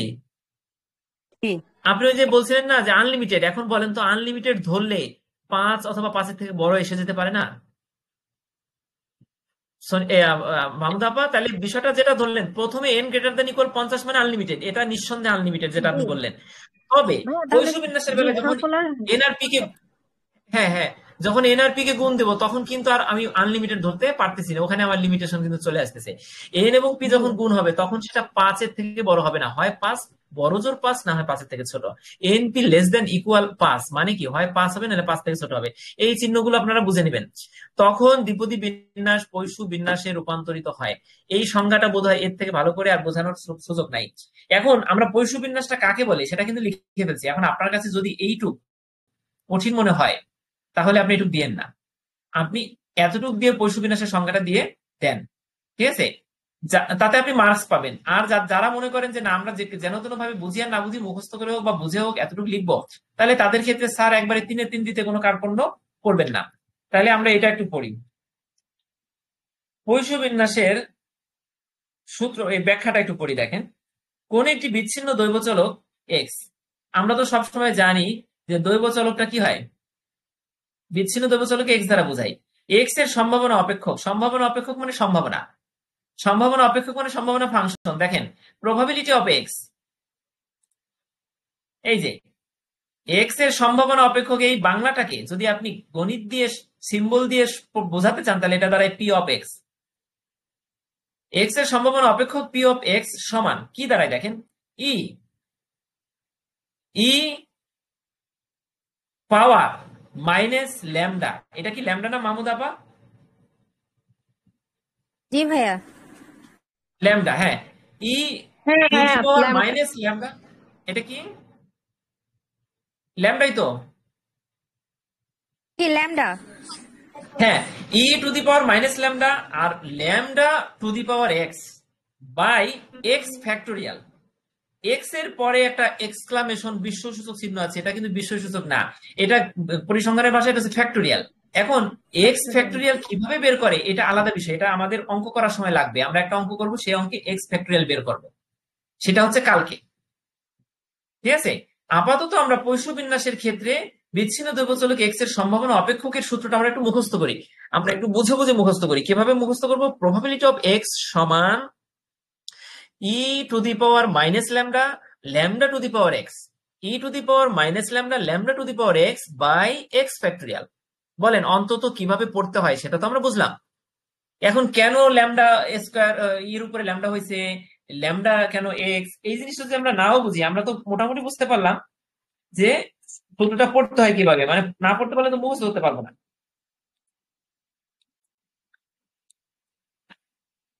ভাইয়া হ্যাঁ, আরেকবার ওটাকে বলেন। ইনভার্স ল্যামডা বলে।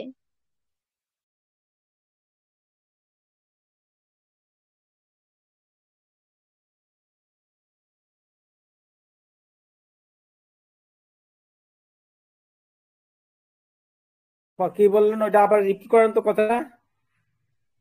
ওইটা হবে ই ইনভার্স ল্যামডা।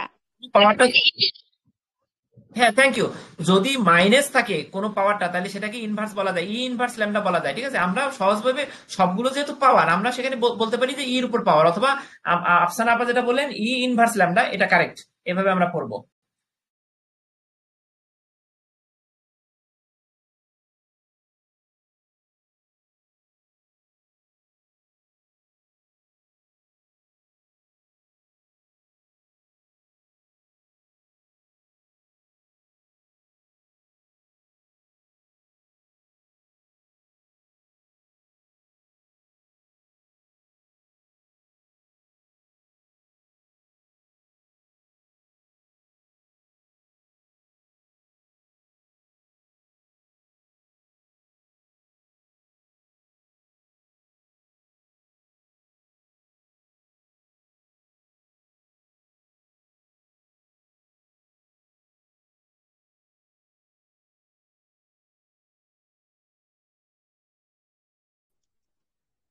হ্যালো ভাইয়া, হ্যালো।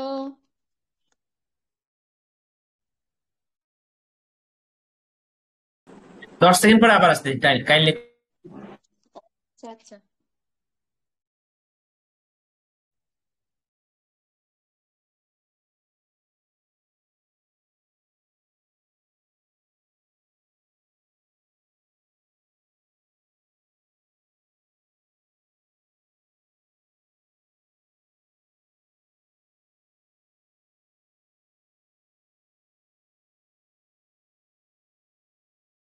পরিসংখ্যান বইয়ের নোট কোথায় পাওয়া যেতে পারে?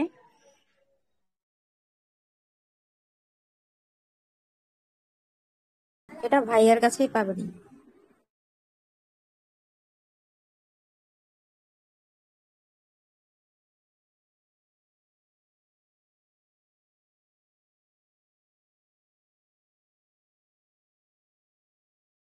কিভাবে নিতে পারি একটু বলবেন? ভাইয়ার সাথে যোগাযোগ করলে নাম্বার আছে, ওই নাম্বারে কন্টাক্ট করে নিতে পারবেন। এই জন্য পেমেন্ট করতে হবে আপনাকে। Thank you. ওয়েলকাম।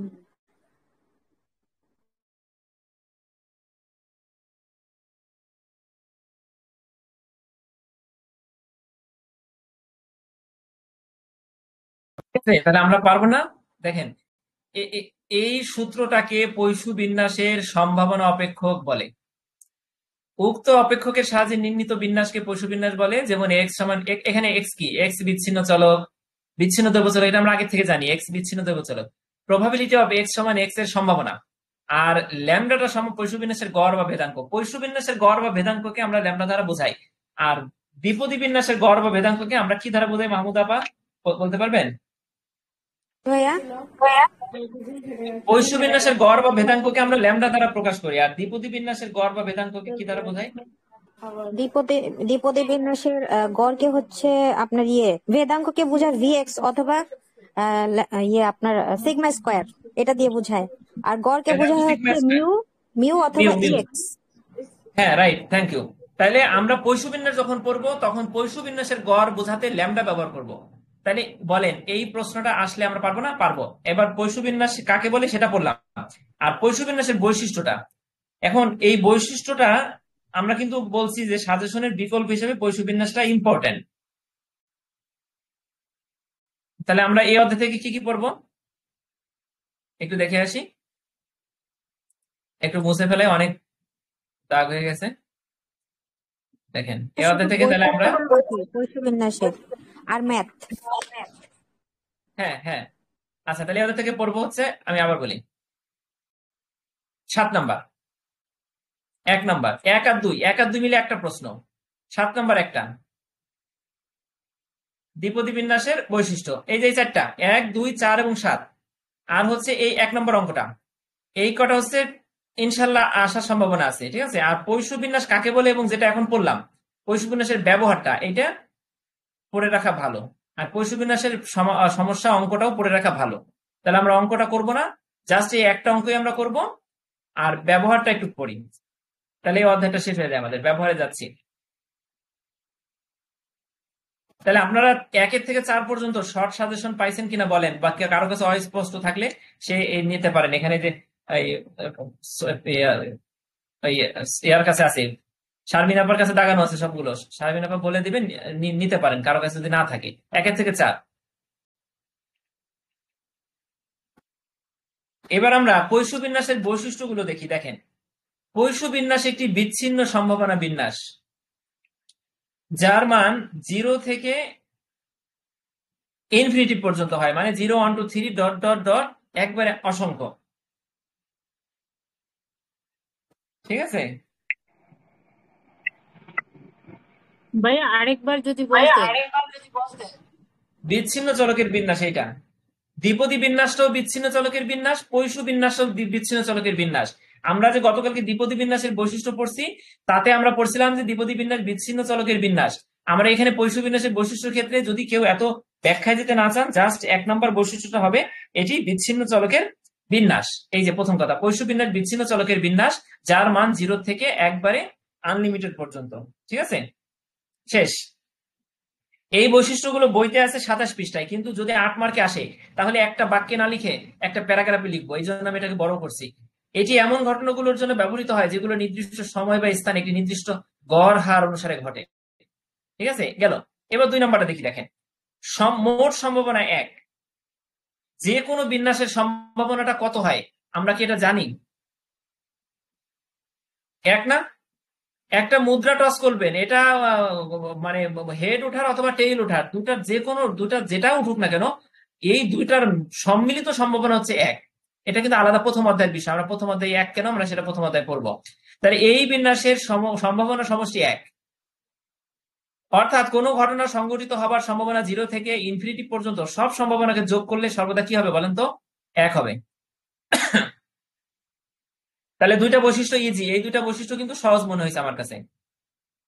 এবার আমরা চলে যাই পরামিতি। পরামিতিটা কাকে বলে দেখেন, এই পরামিতি শব্দটা কি যদি আমরা বুঝি তাহলে পরামিতির বৈশিষ্ট্যটা আমাদের কাছে সহজ হয়ে যাবে। এখন এই অনেকগুলো টার্ম আছে, সেই টার্মগুলো বুঝতে হবে। ঠিক আছে, টার্মের জন্য যারা নোট দিচ্ছেন তারা দ্বিতীয় অংশ ব্যাখ্যা অংশটা দেখেন। পরামিতিটা হচ্ছে পরিসংখ্যান করতে গিয়ে আপনার যা যা, আমরা পরিসংখ্যান মানে তো সংখ্যা নিয়ে খেলা, সংখ্যা নিয়ে খেলতে গিয়ে যা যা ঘটনা ঘটাই আমরা সেগুলো হচ্ছে এক একটা পরামিতি। যেমন যদি আমরা পৈশুবিন্যাস করি সংখ্যা দিয়ে, সেটা পৈশুবিন্যাসটা পরামিতি। তারপরে যদি আমরা এই ল্যামডাটা পরামিতি, এই সিগমাটা পরামিতি, এই মিউটা পরামিতি। ঠিক আছে, একটা সামেশন মানে সমষ্টি করি, সেটা পরামিতি। তার মানে বিন্যাস সমাবেশটা ওই অর্থে পরামিতি না, তবে যে মডেলটা বা ল্যামডা সিগমা দ্বারা আমরা যা যা বুঝাচ্ছি এগুলো হচ্ছে একটা পরামিতি বা প্যারামিটার। তাহলে দেখেন পৈশুবিন্যাসের একমাত্র পরামিতি বা প্যারামিটার হলো ল্যামডা। এটি নির্দিষ্ট সময় বা স্থানের মধ্যে একটি ঘটনা সংঘটিত হওয়ার গড় হার নির্দেশ করে, অর্থাৎ প্রতি ইউনিটে সময়ে বা স্থানে ঘটনাটি কতবার ঘটবে সেটাকে আমরা ল্যামডা দ্বারা প্রকাশ করবো, আর এই ল্যামডাটাই হচ্ছে পৈশুবিন্যাসের একমাত্র পরামিতি।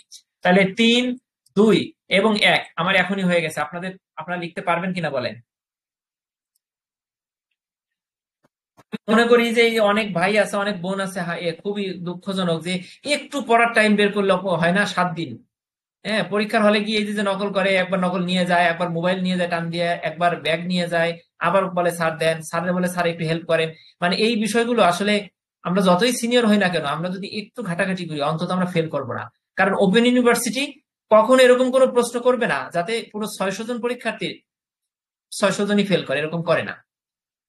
ঠিক আছে, আপনি খুব সহজ কিছু সাজেশন, সহজ কিছু ফর্মুলা অ্যাপ্লাই করলে কি কি আসবে না আসবে সেটা তো আমরা এবারই এই যে যারা ছিলেন তারা তো কিন্তু আমরা বারবার বুঝতেছি। প্রশ্ন চেঞ্জ হয়ে গেছে, তাতে কি হয়েছে? প্রথম 2টা পরীক্ষার মতন হয় নাই, আমরা কিন্তু তারপরেও কিন্তু ফর্মুলা বের করে ফেলছি। জাস্ট রিসার্চ করতে হবে, এই যে পরিসংখ্যানে কি আসবে না আসবে কিন্তু বের করে ফেলছি। এখন বাকিটা আল্লাহর হাতে, যেভাবে হোক বের করে ফেলছি। সেটা সব তো আর বলা যাবে না কিভাবে বের করছি। ঠিক আছে, অঙ্ক 3টা অঙ্ক 4টা অঙ্ক বের করে ফেলছি তো, তার মানে একটু বললেই আমাদের পক্ষে সম্ভব। জি ভাইয়া, যা যা বের করছেন যে সাজেশনটা, আমি সাজেশনটা আসলে পাই নাই, আমি আগে যুক্ত হইতে পারি নাই। নবম ব্যাচের না অষ্টম ব্যাচের আপু আপনি? আমি অষ্টম বেসে। আচ্ছা ঠিক আছে, অষ্টম ব্যাচের সাজেশনটা, হ্যাঁ সাজেশনটা ওয়েবসাইটে যেটা আছে সেটাই কিন্তু শর্ট সাজেশনটা নাই। আপনি যদি রিস্ক নিতে না চান তাহলে আমার ওয়েবসাইট আমি লিংক দিয়ে দিছি, বাংলা আর্টিকেলে একটা সাজেশন আছে, সেটা হচ্ছে 1111। এই 1111 সবগুলো পড়বেন রিস্ক নিতে না চাইলে, প্রথম 4টা অধ্যায়, তাহলে 4 সেট কমন পড়বে। আর পরের 5টা থেকে পড়লে আরো 2-3 সেট কমন পড়বে। ঠিক আছে, আর কেউ যদি অঙ্ক করতে না চান তাহলে আমি কালকের ক্লাসে পরের 4টা বা আজকে রাত 10-10:30টার ক্লাসে ওটা বলে দেবো অঙ্ক ছাড়া কি কি আসবে। ঠিক আছে, আচ্ছা আর হচ্ছে আপনি সাজেশনটা এই 4টা সাজেশন কাইন্ডলি আপনি এই ইয়ার কাছ থেকে নিয়ে নেবেন। নাম ভুলে গেছি আপা, আপনার নাম ভুলে গেছি। শারমিন আপা, হ্যাঁ রাইট, শারমিন আপার কাছ থেকে নিয়ে নেবেন। ঠিক আছে, অষ্টম ব্যাচের। শারমিন আপা কেউ তো চিনি না, কিভাবে পাবো? এখানে আছে, এই যে শারমিন আপা টেলিগ্রাম গ্রুপে আছেন। আমি আছি, দেখেন আপু। আচ্ছা সমস্যা নেই, অথবা শেষে আপনাকে দিয়ে দেবো, আমরা একটু পড়ি, আর অল্প একটু পড়া বাকি আছে, পড়ার পরে আমি আপনাকে দিয়ে দেবো। আচ্ছা ঠিক আছে, থ্যাংক ইউ। তাইলে পৈশুবিন্যাসের 3টা বৈশিষ্ট্য আমাদের হয়ে গেল। আমি বৈশিষ্ট্য 3টা না দেখে পড়ি, দেখেন হয় কিনা। বিচ্ছিন্ন চলকের বিন্যাস, এটা দ্বিপদী বিন্যাসের মতো একটা বিচ্ছিন্ন চলকের বিন্যাস। এই চলককে আমরা বোঝাতে পারি 0 থেকে ইনফিনিটি পর্যন্ত। 2 নম্বর হচ্ছে সম্ভাবনা সমষ্টি 1। সমস্ত সম্ভাবনা সমষ্টি 1 হয়, যত সম্ভাবনা পৃথিবীতে আছে তার সমষ্টি 1। ঠিক পৈশুবিন্যাসের সম্ভাবনা সমষ্টিও 1, অর্থাৎ কোনো ঘটনা সংঘটিত হবার সম্ভাবনা 0 থেকে ওই ইনফিনিটি পর্যন্ত যতগুলো আছে সবগুলো যোগ করলে তার সমষ্টি 1 হবে। এবার পরামিতি বা প্যারামিটার দেখেন, পৈশু বিন্যাসের একমাত্র পরামিতি আমরা কিন্তু দ্বিপদী বিন্যাসের পরামিতি কিন্তু অনেকগুলো পড়ছিলাম, মনে পড়ে আপনাদের? এন, পি, কিউ, মিউ, এগুলো পরামিতি পড়ছিলাম, কিন্তু মিউ, পি, কিউ এরকম পড়ছিলাম বোধহয়, না? হ্যাঁ, দ্বিপদী বিন্যাসের পরামিতি হচ্ছে এন, পি, কিউ। হ্যাঁ, ঠিক আছে। আর পৈশু বিন্যাসের একমাত্র পরামিতি হচ্ছে ল্যামডা। তাহলে 1, 2, 3 হয়ে গেল আমাদের। এবার আমরা এখানে অনেকগুলো বৈশিষ্ট্য আছে, 9টা, এতগুলো দিব না, আমি আপনাদের একটু ছোট করে দেই। আচ্ছা, গড় এবং ভেদাঙ্কটা এটা পড়েন, সহজ। পৈশু বিন্যাসের গড়, মিন এবং ভেদাঙ্ক ভেরিয়েন্স উভয় সমান, অর্থাৎ বিন্যাসের গড় সমান ভেদাঙ্ক সমান ল্যামডা। গড়ও যা, ভেদাঙ্কও যা, ল্যামডাও তা, মানে তা না কিন্তু এর মান সমান, সে কথা বলছে। গড় আলাদা, ভেদাঙ্ক আলাদা, আলাদা কিন্তু, হ্যাঁ, কিন্তু এর মান 1, এই জন্য সমান চিহ্ন দিছে। তাহলে গড় এবং ভেদাঙ্ক 1, এই কথা আমরা মনে রাখবো এবং লিখে দিব, ঠিক আছে? এই দেখেন বঙ্কিমতাঙ্ক এবং সূচলতা, এটা আপনারা কে কে বুঝেন? যদি না বুঝেন তাহলে এই দুটো বৈশিষ্ট্য দ্বিপদী বিন্যাসে বাদ দিছিলাম, এই দুটার ব্যাখ্যা আমার ব্যাখ্যা অংশে আছে। নবম ব্যাচে যারা আছেন তারা এই দুটো বুঝে এই দুটো লিখবেন পরীক্ষা, আমি এটা আপনাদের পরামর্শ দিব।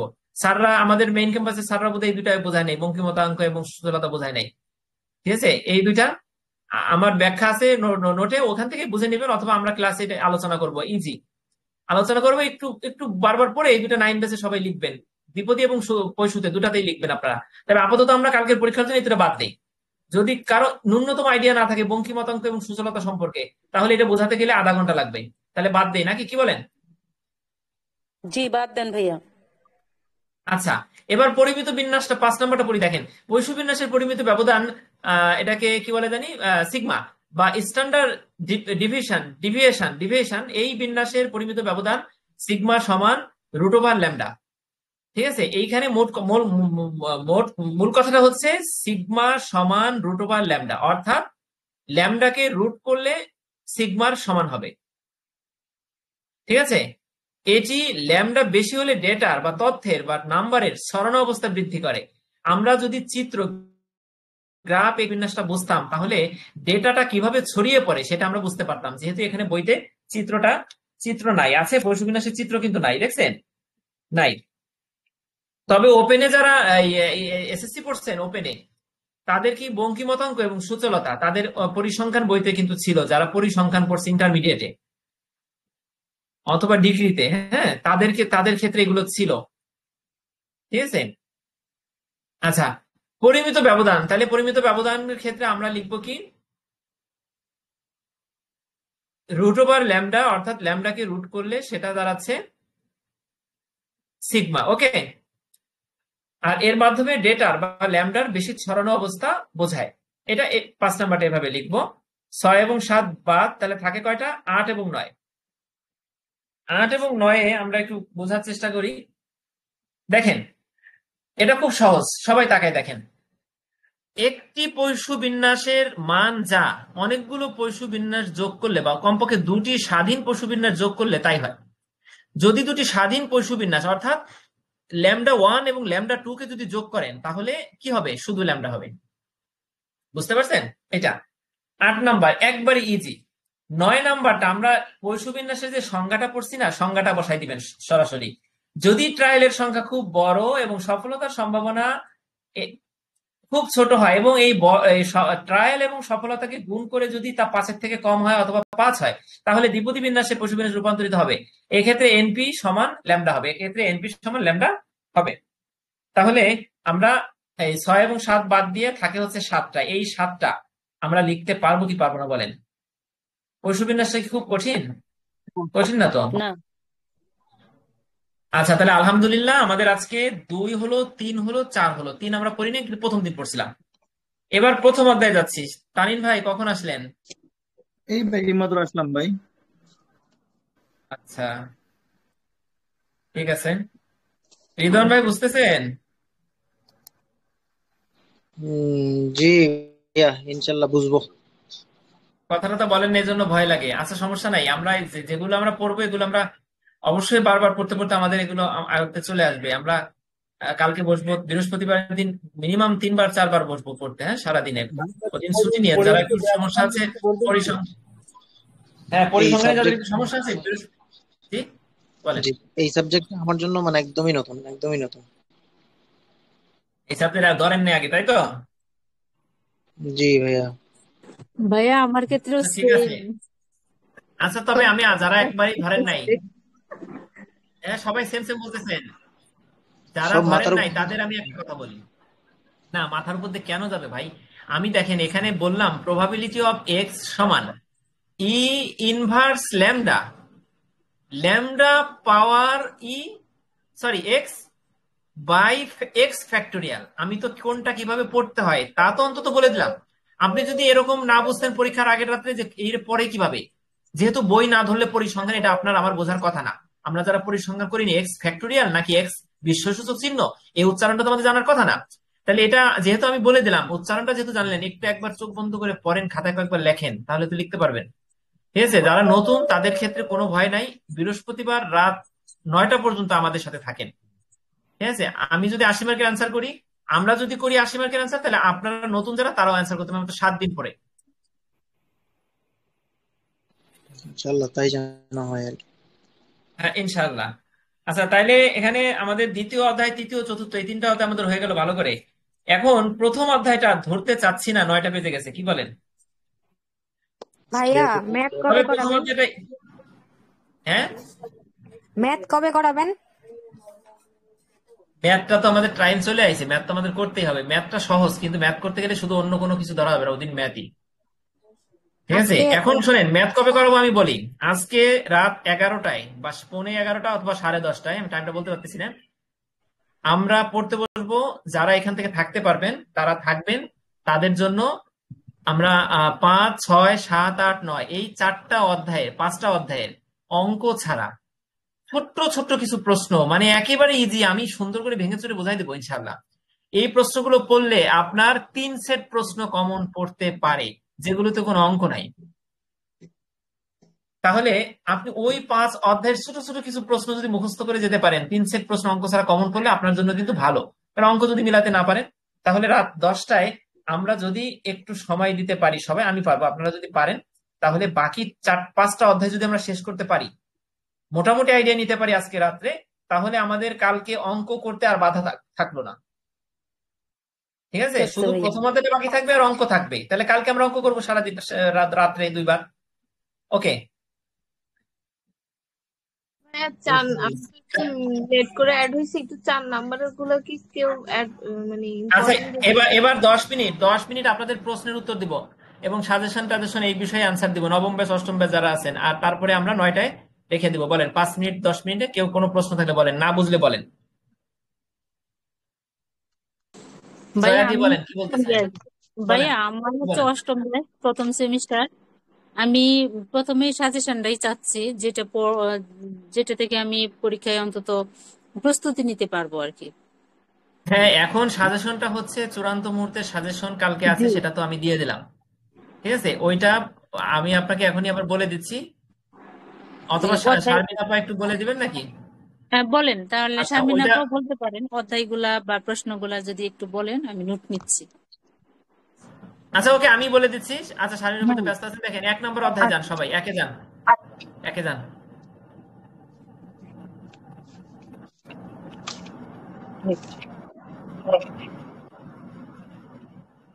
এই দাগানো আছে দেখেন, সহজ হবে। হ্যাঁ 1 নম্বর প্রশ্ন যা যা আছে সবগুলো আপনি পড়লেন, তবে এখানে 1-এর সংজ্ঞার ভিতরে একটা সংজ্ঞা নাই, সেটা হচ্ছে ট্রায়াল। আপনি বইয়ের দেখেন 2 নম্বর পৃষ্ঠায় একটা আছে ট্রায়াল সংজ্ঞা, ছোট্ট একটা সংজ্ঞা, ওই ট্রায়ালটা পড়বেন। বিচ্ছিন্ন চলক পড়বেন, অবিচ্ছিন্ন চলক পড়বেন, তারপরে পড়বেন হচ্ছে ভাই, এটা নিশ্চিত কি ধারণা, অষ্টম অনিশ্চিত ব্যাচের ধারণা। জন্য বলতেছেন? হ্যাঁ হ্যাঁ, অষ্টম ব্যাচের শুক্রবারের পরীক্ষার জন্য বলতেছি। 1 আল্লাহ, আমি নম্বরে খুঁজেই যেগুলো পাই না যেগুলো ভাই, আমার বই কি মিলে না, আমি তো কিছুই খুঁজে পাচ্ছি না। ইউনিট 1 বের করছি, এটা কি সম্ভাবনা? ইউনিট তো একই, হ্যাঁ ইউনিট একই। আপনি দেখেন 2 পৃষ্ঠা বের করেন। হ্যাঁ 2 আপনি পৃষ্ঠা। এতদিনে কোথায় ছিলেন? এতদিনে কোথায় ছিলেন বলেন তো? ভাইয়া আমি ছিলাম না, আমি খুব ঝামেলায় ছিলাম। না, আমি তো আপনাদের ডাকি, আপনাদের মেসেজ দিই, রেগুলার মেসেজ দিই, আপনারা জি জি, মেসেজ আমি রিপ্লাই থাকতে মানে পারি নাই রেসপন্স ভাইয়া করেন না, আসলে। দেখেন না। দেখা উচিত, কোথায় কি আছে বলা যায় না তো। আমরা হাই হ্যালো হুম, বলি না, কোনো গল্প বলি না, কে কেমন আছে আমরা তাও বলি না, আমরা শুধু পড়ি। ঠিক আছে, না আমাদের কিছু ওএসজি গ্রুপে নাও পড়া পারতে ছাড়া পারি। কোনো কথা নাই। এখন আচ্ছা, এটা অধ্যায় এক আপনি আমি বের 2 নম্বর করছি। পৃষ্ঠায় যান। ঠিক আছে, ভাইয়া আমি দুইয়ে লিখে দেখেন, দিলাম। চেষ্টা বা ট্রায়াল গ নাম্বার পাইছেন। তারপরে 3 নম্বরে দেখেন জি নিশ্চিত এবং অনিশ্চিত ঘটনা কোথায় আছে, নিশ্চিত এবং অনিশ্চিত কোথায় আছে, 3 এবং 4, 3 নম্বর পৃষ্ঠায়। তারপরে দেখেন পরস্পর বর্ধনশীল ঘটনা, অবর্ধনশীল ঘটনা 7 এবং 8 দেখছেন। এই 6টা হচ্ছে ইম্পর্টেন্ট, পাশাপাশি এই 2 এবং 3-এ যা ছোট ছোট সংখ্যা যা আছে সব ইম্পর্টেন্ট। আর প্রথমে সম্ভাবনা কাকে বলে, 2 এর প্রথমে এই প্রশ্নটা ইম্পর্টেন্ট। তাহলে 2 এবং 3 পাইলেন তো নাকি? বইয়ের মধ্যে পাইতেছি না। এবার আচ্ছা বই আমি পরে বের এবার করবো, আপা আমি আমি দেখি। আমি আমি সরি আপা, আমি তো বইয়ের থেকে আপনাকে এখন আমি দাগাই দিতে পারতেছি না আপা, কারণ দেখেন না 2টা ঘন্টা আমি বক বক করতেছি, না, বুঝতে আচ্ছা পারছেন? অসুবিধা নাই। এখন প্রশ্নগুলো বললে আমি লিখে পরে খুঁজে খুঁজে না হয় একটু বের করবো। আচ্ছা, আপনি আপনি ঠিক আছে, আপনি দেখেন 3 নাম্বারটা দেখেন, আপনি এখান থেকে দাগাই নেন। আপনি আপা আচ্ছা স্ক্রিনশট দেন, স্ক্রিনশট দিয়ে রাখেন, তাহলে তো হয়। আপনি দাগ নাম্বার লেখেন, শুধু 1 2 লেখেন, তারপরে আপনি আমাকে হোয়াটসঅ্যাপে একটা মেসেজ দেন, আপনাকে আমি সমাধান দিচ্ছি। আপনি 1 2 লেখেন, এক প্রথম অধ্যায়ের 1, আচ্ছা ঠিক আছে, প্রথম প্রথম অধ্যায় অধ্যায়ের 2, লিখলাম। হ্যাঁ 3 4 ঠিক, 5 7, এই 5 দাগ নাম্বার গুলো লেখেন খালি। এরপরে এই 5 প্রশ্নগুলো আপনারা আমি তারপরে দিতেছি। 7। হ্যাঁ ঠিক আছে 7 আমি লিখছি। লিখছেন?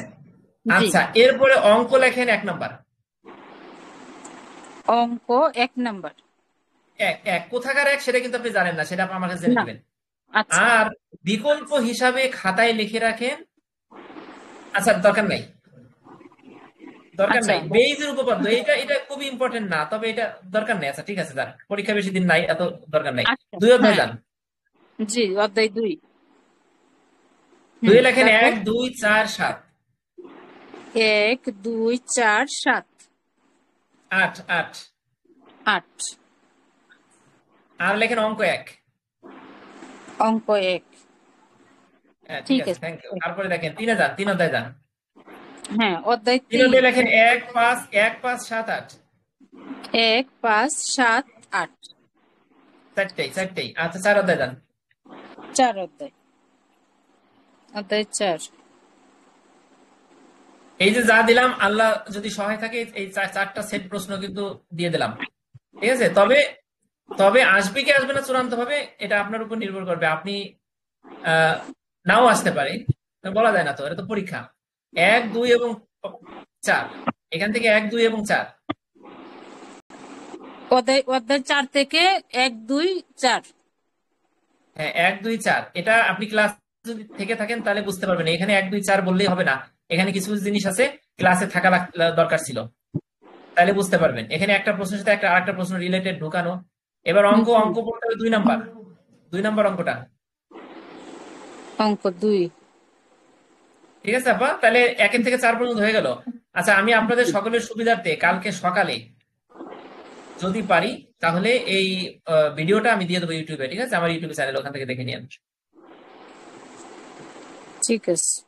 ঠিক আছে, আর কেউ কিছু বলবেন পরীক্ষা সংক্রান্ত?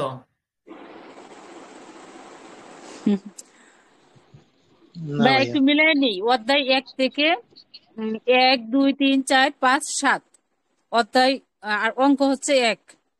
আর অধ্যায় 2 থেকে 2 3 সরি 2 1 2 4 7 8 অঙ্ক 1। যা বলছো ওইটাই, হ্যাঁ যেটা বলছো ওইটাই। আপনি কালকে ভিডিওটা দেখে আমার একটু দাগাই নিন যদি সন্দেহ থাকে, ঠিক আছে? আচ্ছা আচ্ছা ঠিক আছে। অধ্যায় 3 থেকে 1 5 7 8 ওকে।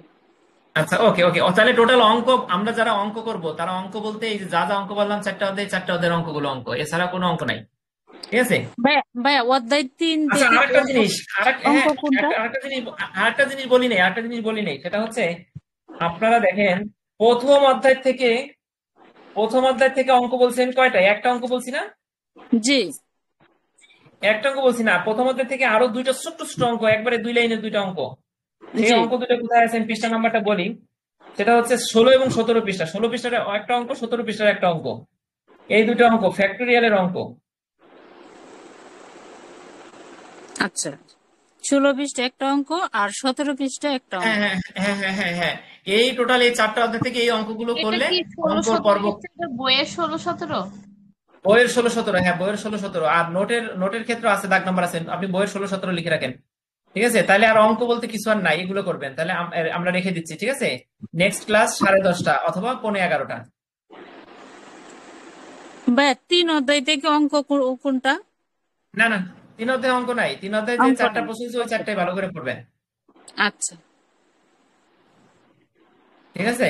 আচ্ছা, জি আর যদি কোনো প্রশ্নের উত্তর কারো লাগে, কোনো প্রশ্নের উত্তর যদি বইতে না থাকে, আমার নোট নেন নাই, এরকম অনেকে থাকতে পারেন যে আপনার কাছে জি নোট নাই কিন্তু একটা জি প্রশ্নের উত্তর বড় মনে হচ্ছে, তখন আমাকে মেসেজ দিন। আমি পরীক্ষার জন্য আপাতত ওই প্রশ্নের উত্তরটা আপনাকে দিয়ে আমি হেল্প করবো, ঠিক আছে। ওকে আচ্ছা ঠিক আছে। আর সেকেন্ড সেমিস্টারে thank you hand ma'am. Note আমি লেখা শুরু করছি। একটা অ্যানাউন্স দিয়ে রাখি আপনাদের যারা আছেন এখানে, সেকেন্ড জি সেমিস্টারে হ্যান্ড নোট খুব সংক্ষিপ্ত ভাবে, যৌক্তিক ভাবে, এবং সেকেন্ড সেমিস্টারে যেহেতু গাণিতিক টার্ম বেশি, মানে সবই পরিসংখ্যানের মতন চিত্র থিওরি, ওগুলো খুব সহজ সরল ভাবে উপস্থাপন করাটা খুব চ্যালেঞ্জিং, এবং ওটা সহজ সরল ভাবে নোট আকারে না লিখলে আমরা খুঁজে পাবো না, কোথায় কোন উত্তর আছে খুঁজে পাবো না জি সারাদিন অফিস করে। এই জন্য ওটাকে আমি এই যে সারা সপ্তাহ ভরে আমি অফিস করি এবং এটা ঘাটাঘাটি করি। সেকেন্ড সেমিস্টারে বই আমার অর্ধেক পড়া শেষের পথে, ঠিক আছে, মাশাআল্লাহ নোট তৈরি করতে গিয়ে। তা আপনাদের এই নোটগুলো তৈরি হচ্ছে, আপনারা ইনশাল্লাহ এই ঈদের শেষ দিক থেকে, মানে ঈদের পরেই, জাস্ট ঈদের পরেই জি আপনারা পাবেন, আচ্ছা আচ্ছা ঠিক আছে। খুব ভালো আর নবম ব্যাচের যারা আছেন, যারা এখনো নোট নেন নাই, তাদের জন্য নোটের লেটেস্ট সংস্করণ, নবম ব্যাচের জন্য যে সংস্করণ সেটা বের হবে, সেটা বের অলরেডি হয়ে গেছে, 12 তারিখ থেকে সেটা হোম ডেলিভারি দিব। আর নবম ব্যাচের জন্য একটা বিশেষ স্পেশাল বিষয় আছে, সেটা হচ্ছে নতুন পুরাতন বই, মেইন ক্যাম্পাসে স্যারেদের ইম্পর্টেন্ট বলা প্রশ্নগুলো বিশ্লেষণ করে একটা সাজেশন বই বের করছি, এবং এমবিএ এর ইতিহাসে বোধহয় এই প্রথম একটা সাজেশন বই বের হয়েছে, ঠিক আছে। এই বইটা নবম ব্যাচের জন্য ভালো হবে বোধহয়, আশা করি আপনারা চাইলে নিতে পারেন, ঠিক আছে। তো ঠিক আছে, ইনশাআল্লাহ এটাই আর কি। কেউ বলবেন না, ভাববেন না যে আমি বিজনেস করতেছি, মানে আমি আপনাদের সহপাঠী হিসাবে আমি পরিশ্রম করি নিজের জন্য, সেটাকে আমি আমার মেধাশ্রমের কিঞ্চিত মূল্য একদম হিসাবে, আমি বিনিময় মূল্য হিসেবে রাখি। এটা কোনোভাবেই বিজনেস না। আর এই যে ক্লাসটা করলাম 2 ঘন্টা, এটা কি বিজনেস? এই ক্লাসটা কি আমি কোনো টাকা নিছি বলেন? না না না না ভাইয়া, এটা তাহলে কোনো তাহলে তুলনা হয় না। সবকিছু টাকা দিয়ে বিক্রি হয় না। আমি পড়ি 24 ঘন্টা আপনাদের পড়াশোনায় রাখি, মানে একটা রাত 12টায় একটা কেউ যদি বলে এই প্রশ্নটা বুঝতেছি না, ওটা রিপ্লাই হুম, দিয়ে দেয় ঘুম ভাঙলে, ঠিক আছে। এইটা এমবিএ শেষ হওয়া পর্যন্ত আমি আপনাদের সাথে আছি, ওকে। ইনশাল্লাহ ঠিক আছে, তাহলে ইনশাল্লাহ ভাইয়েরা ভাইয়া আপনারা সব জায়গায় ভালো যদি থাকেন দেখা সবাই। হয়তো তাহলে তো হয়েছিল। এখন তো আমি এক কথায় বলবো যে আপনি আমাদের পাশে ছিলেন, এজন্য পরীক্ষাগুলো সুন্দরভাবে দিতে পারছি, পরীক্ষাগুলো ভালোভাবে ঠিক আছে, সুষ্ঠুভাবে যদি দিতে আমি পারছি। ঠিক, থ্যাংক ইউ। আমি সেটা মনে করি না, আমি মনে করি যে আপনারা সবাই পরিশ্রম করতেছেন, তবে যদি মনে করে থাকেন যে আমি পাশে ছিলাম বেদে উপকার হয়েছে, তার জন্য আমি খুবই অনেক খুশি, উপকার কৃতজ্ঞ। হয়েছে, হয়তো আপনার ঋণ শোধ করতে পারবো না, আমি এক কথায় বলবো যেটা আমার উপকার হয়েছে, আমি যেটা পাইছি, আমি আমার মানে আমার উপকারটা হয়েছে সেটা আমি ব্যক্ত করলাম আপনাদের কাছে। বুঝতে পারছি, জি ভাইয়া ঠিক আছে। আমি হচ্ছে আর্টসের স্টুডেন্ট, তো আমি পরিসংখ্যান বলতে হ্যাঁ আমি হ্যাঁ, কিছুই বুঝি না। আজকে আমি প্রথম যুক্ত হয়েছি, তাও লাস্টের দিকে। এখন থেকে আমি চেষ্টা করব নিয়মিত ক্লাসগুলোতে অংশগ্রহণ করতে। মাঝখানে আমি খুব আচ্ছা ঝামেলায় ঠিক আছে, ছিলাম, ঠিক আছে। সেজন্য পারি নাই। আচ্ছা, কি আমরা পাস আর করবো একটা কিনা পরিকল্পনা জানি না, করতেছি, সেটা জি জি অবশ্যই ফেল করবেন না, আমার সাথে থাকেন, ফেল করবেন না, ভয়ের চেষ্টা কিছু নাই। করবো। আমরা একটা পরিকল্পনা করতেছি, ওই আমাদের যে সেকেন্ড সেমিস্টারের পড়াটা, ওটাও আমরা গ্রুপ স্টাডির মাধ্যমে ধাপে ধাপে সমস্ত কোর্স আমরা এইভাবে শেষ করব, ঠিক ইনশাল্লাহ আছে। জি জি ঠিক আছে, তাহলে আর কেউ কিছু বলবেন নাকি রেখে দিব? ভাইয়া, আপনার জন্য হ্যাঁ, অনেক দোয়া শুভকামনা রইলো। আপনি থাকেন আমাদের পাশে, আমরা আহ উপকৃত হব এবং দোয়া থাকবে আপনার জন্য আচ্ছা সবসময়। ঠিক আছে, জি আপা দোয়া করবেন আমার জন্য। জয়াদি বলেন। আমি বলতেছি যে প্রথম চ্যাপ্টারের একটু 6 নাম্বার কোয়েশ্চেনটা পড়তে গেছি যখন, মানে মাথায় একটু কম ঢুকতেছে। প্রথম অধ্যায় তো ধরেই নেই আজ পর্যন্ত, প্রথম অধ্যায়টা একবারে পানির মতন সহজ, ঠিক আছে। ওইটা আমরা যদি চান রাত্রে 10টার পরেও পড়া যায়, হ্যাঁ, ঠিক আছে। সমস্যা নেই তো, ওই তবে টাইমে রাত আমি 10, আরো তবে দেখি। হ্যাঁ, বিষয়টা হচ্ছে কি, রাত 10টার পরে আমার কাছে ল্যাপটপ থাকবে না, আমি মোবাইল দিয়ে পড়াবো, তো এই জন্য আমার কাছে মানে একটু বিরক্তি লাগতেছে প্রথম অধ্যায়টা পড়তে। আমি একটা কাজ করি, প্রথম অধ্যায়টা বাদ দিয়ে পরের অধ্যায় থিওরি গুলো আমরা 10টার পরে পড়ি, প্রথম অধ্যায়টা কালকে পড়ি, ঠিক আছে, হ্যাঁ হ্যাঁ, পড়বো, এটাই ভালো ওটা হয়। মিস হবে তাহলে না। কালকে প্রথম এটা হচ্ছে অধ্যায়টা একটু পড়েন আলোচনা সন্ধ্যায়। করতে হয়ে যাবে। না, প্রথম অধ্যায়টা আপনি নিশ্চিত থাকেন, কালকে আমরা পড়ে নিব, সমস্যা নাই। কালকে যদি বিকালে টাইম দিতে পারেন আপনারা, বিকালে পড়ে নিব, 1 ঘন্টার ব্যাপার মাত্র। ঠিক আছে? আচ্ছা, ওকে, ঠিক ঠিক আছে, আছে সবাই ভাইয়া, ভালো থাকেন। আসসালামু আলাইকুম। ঠিক আছে, আসসালামু আলাইকুম।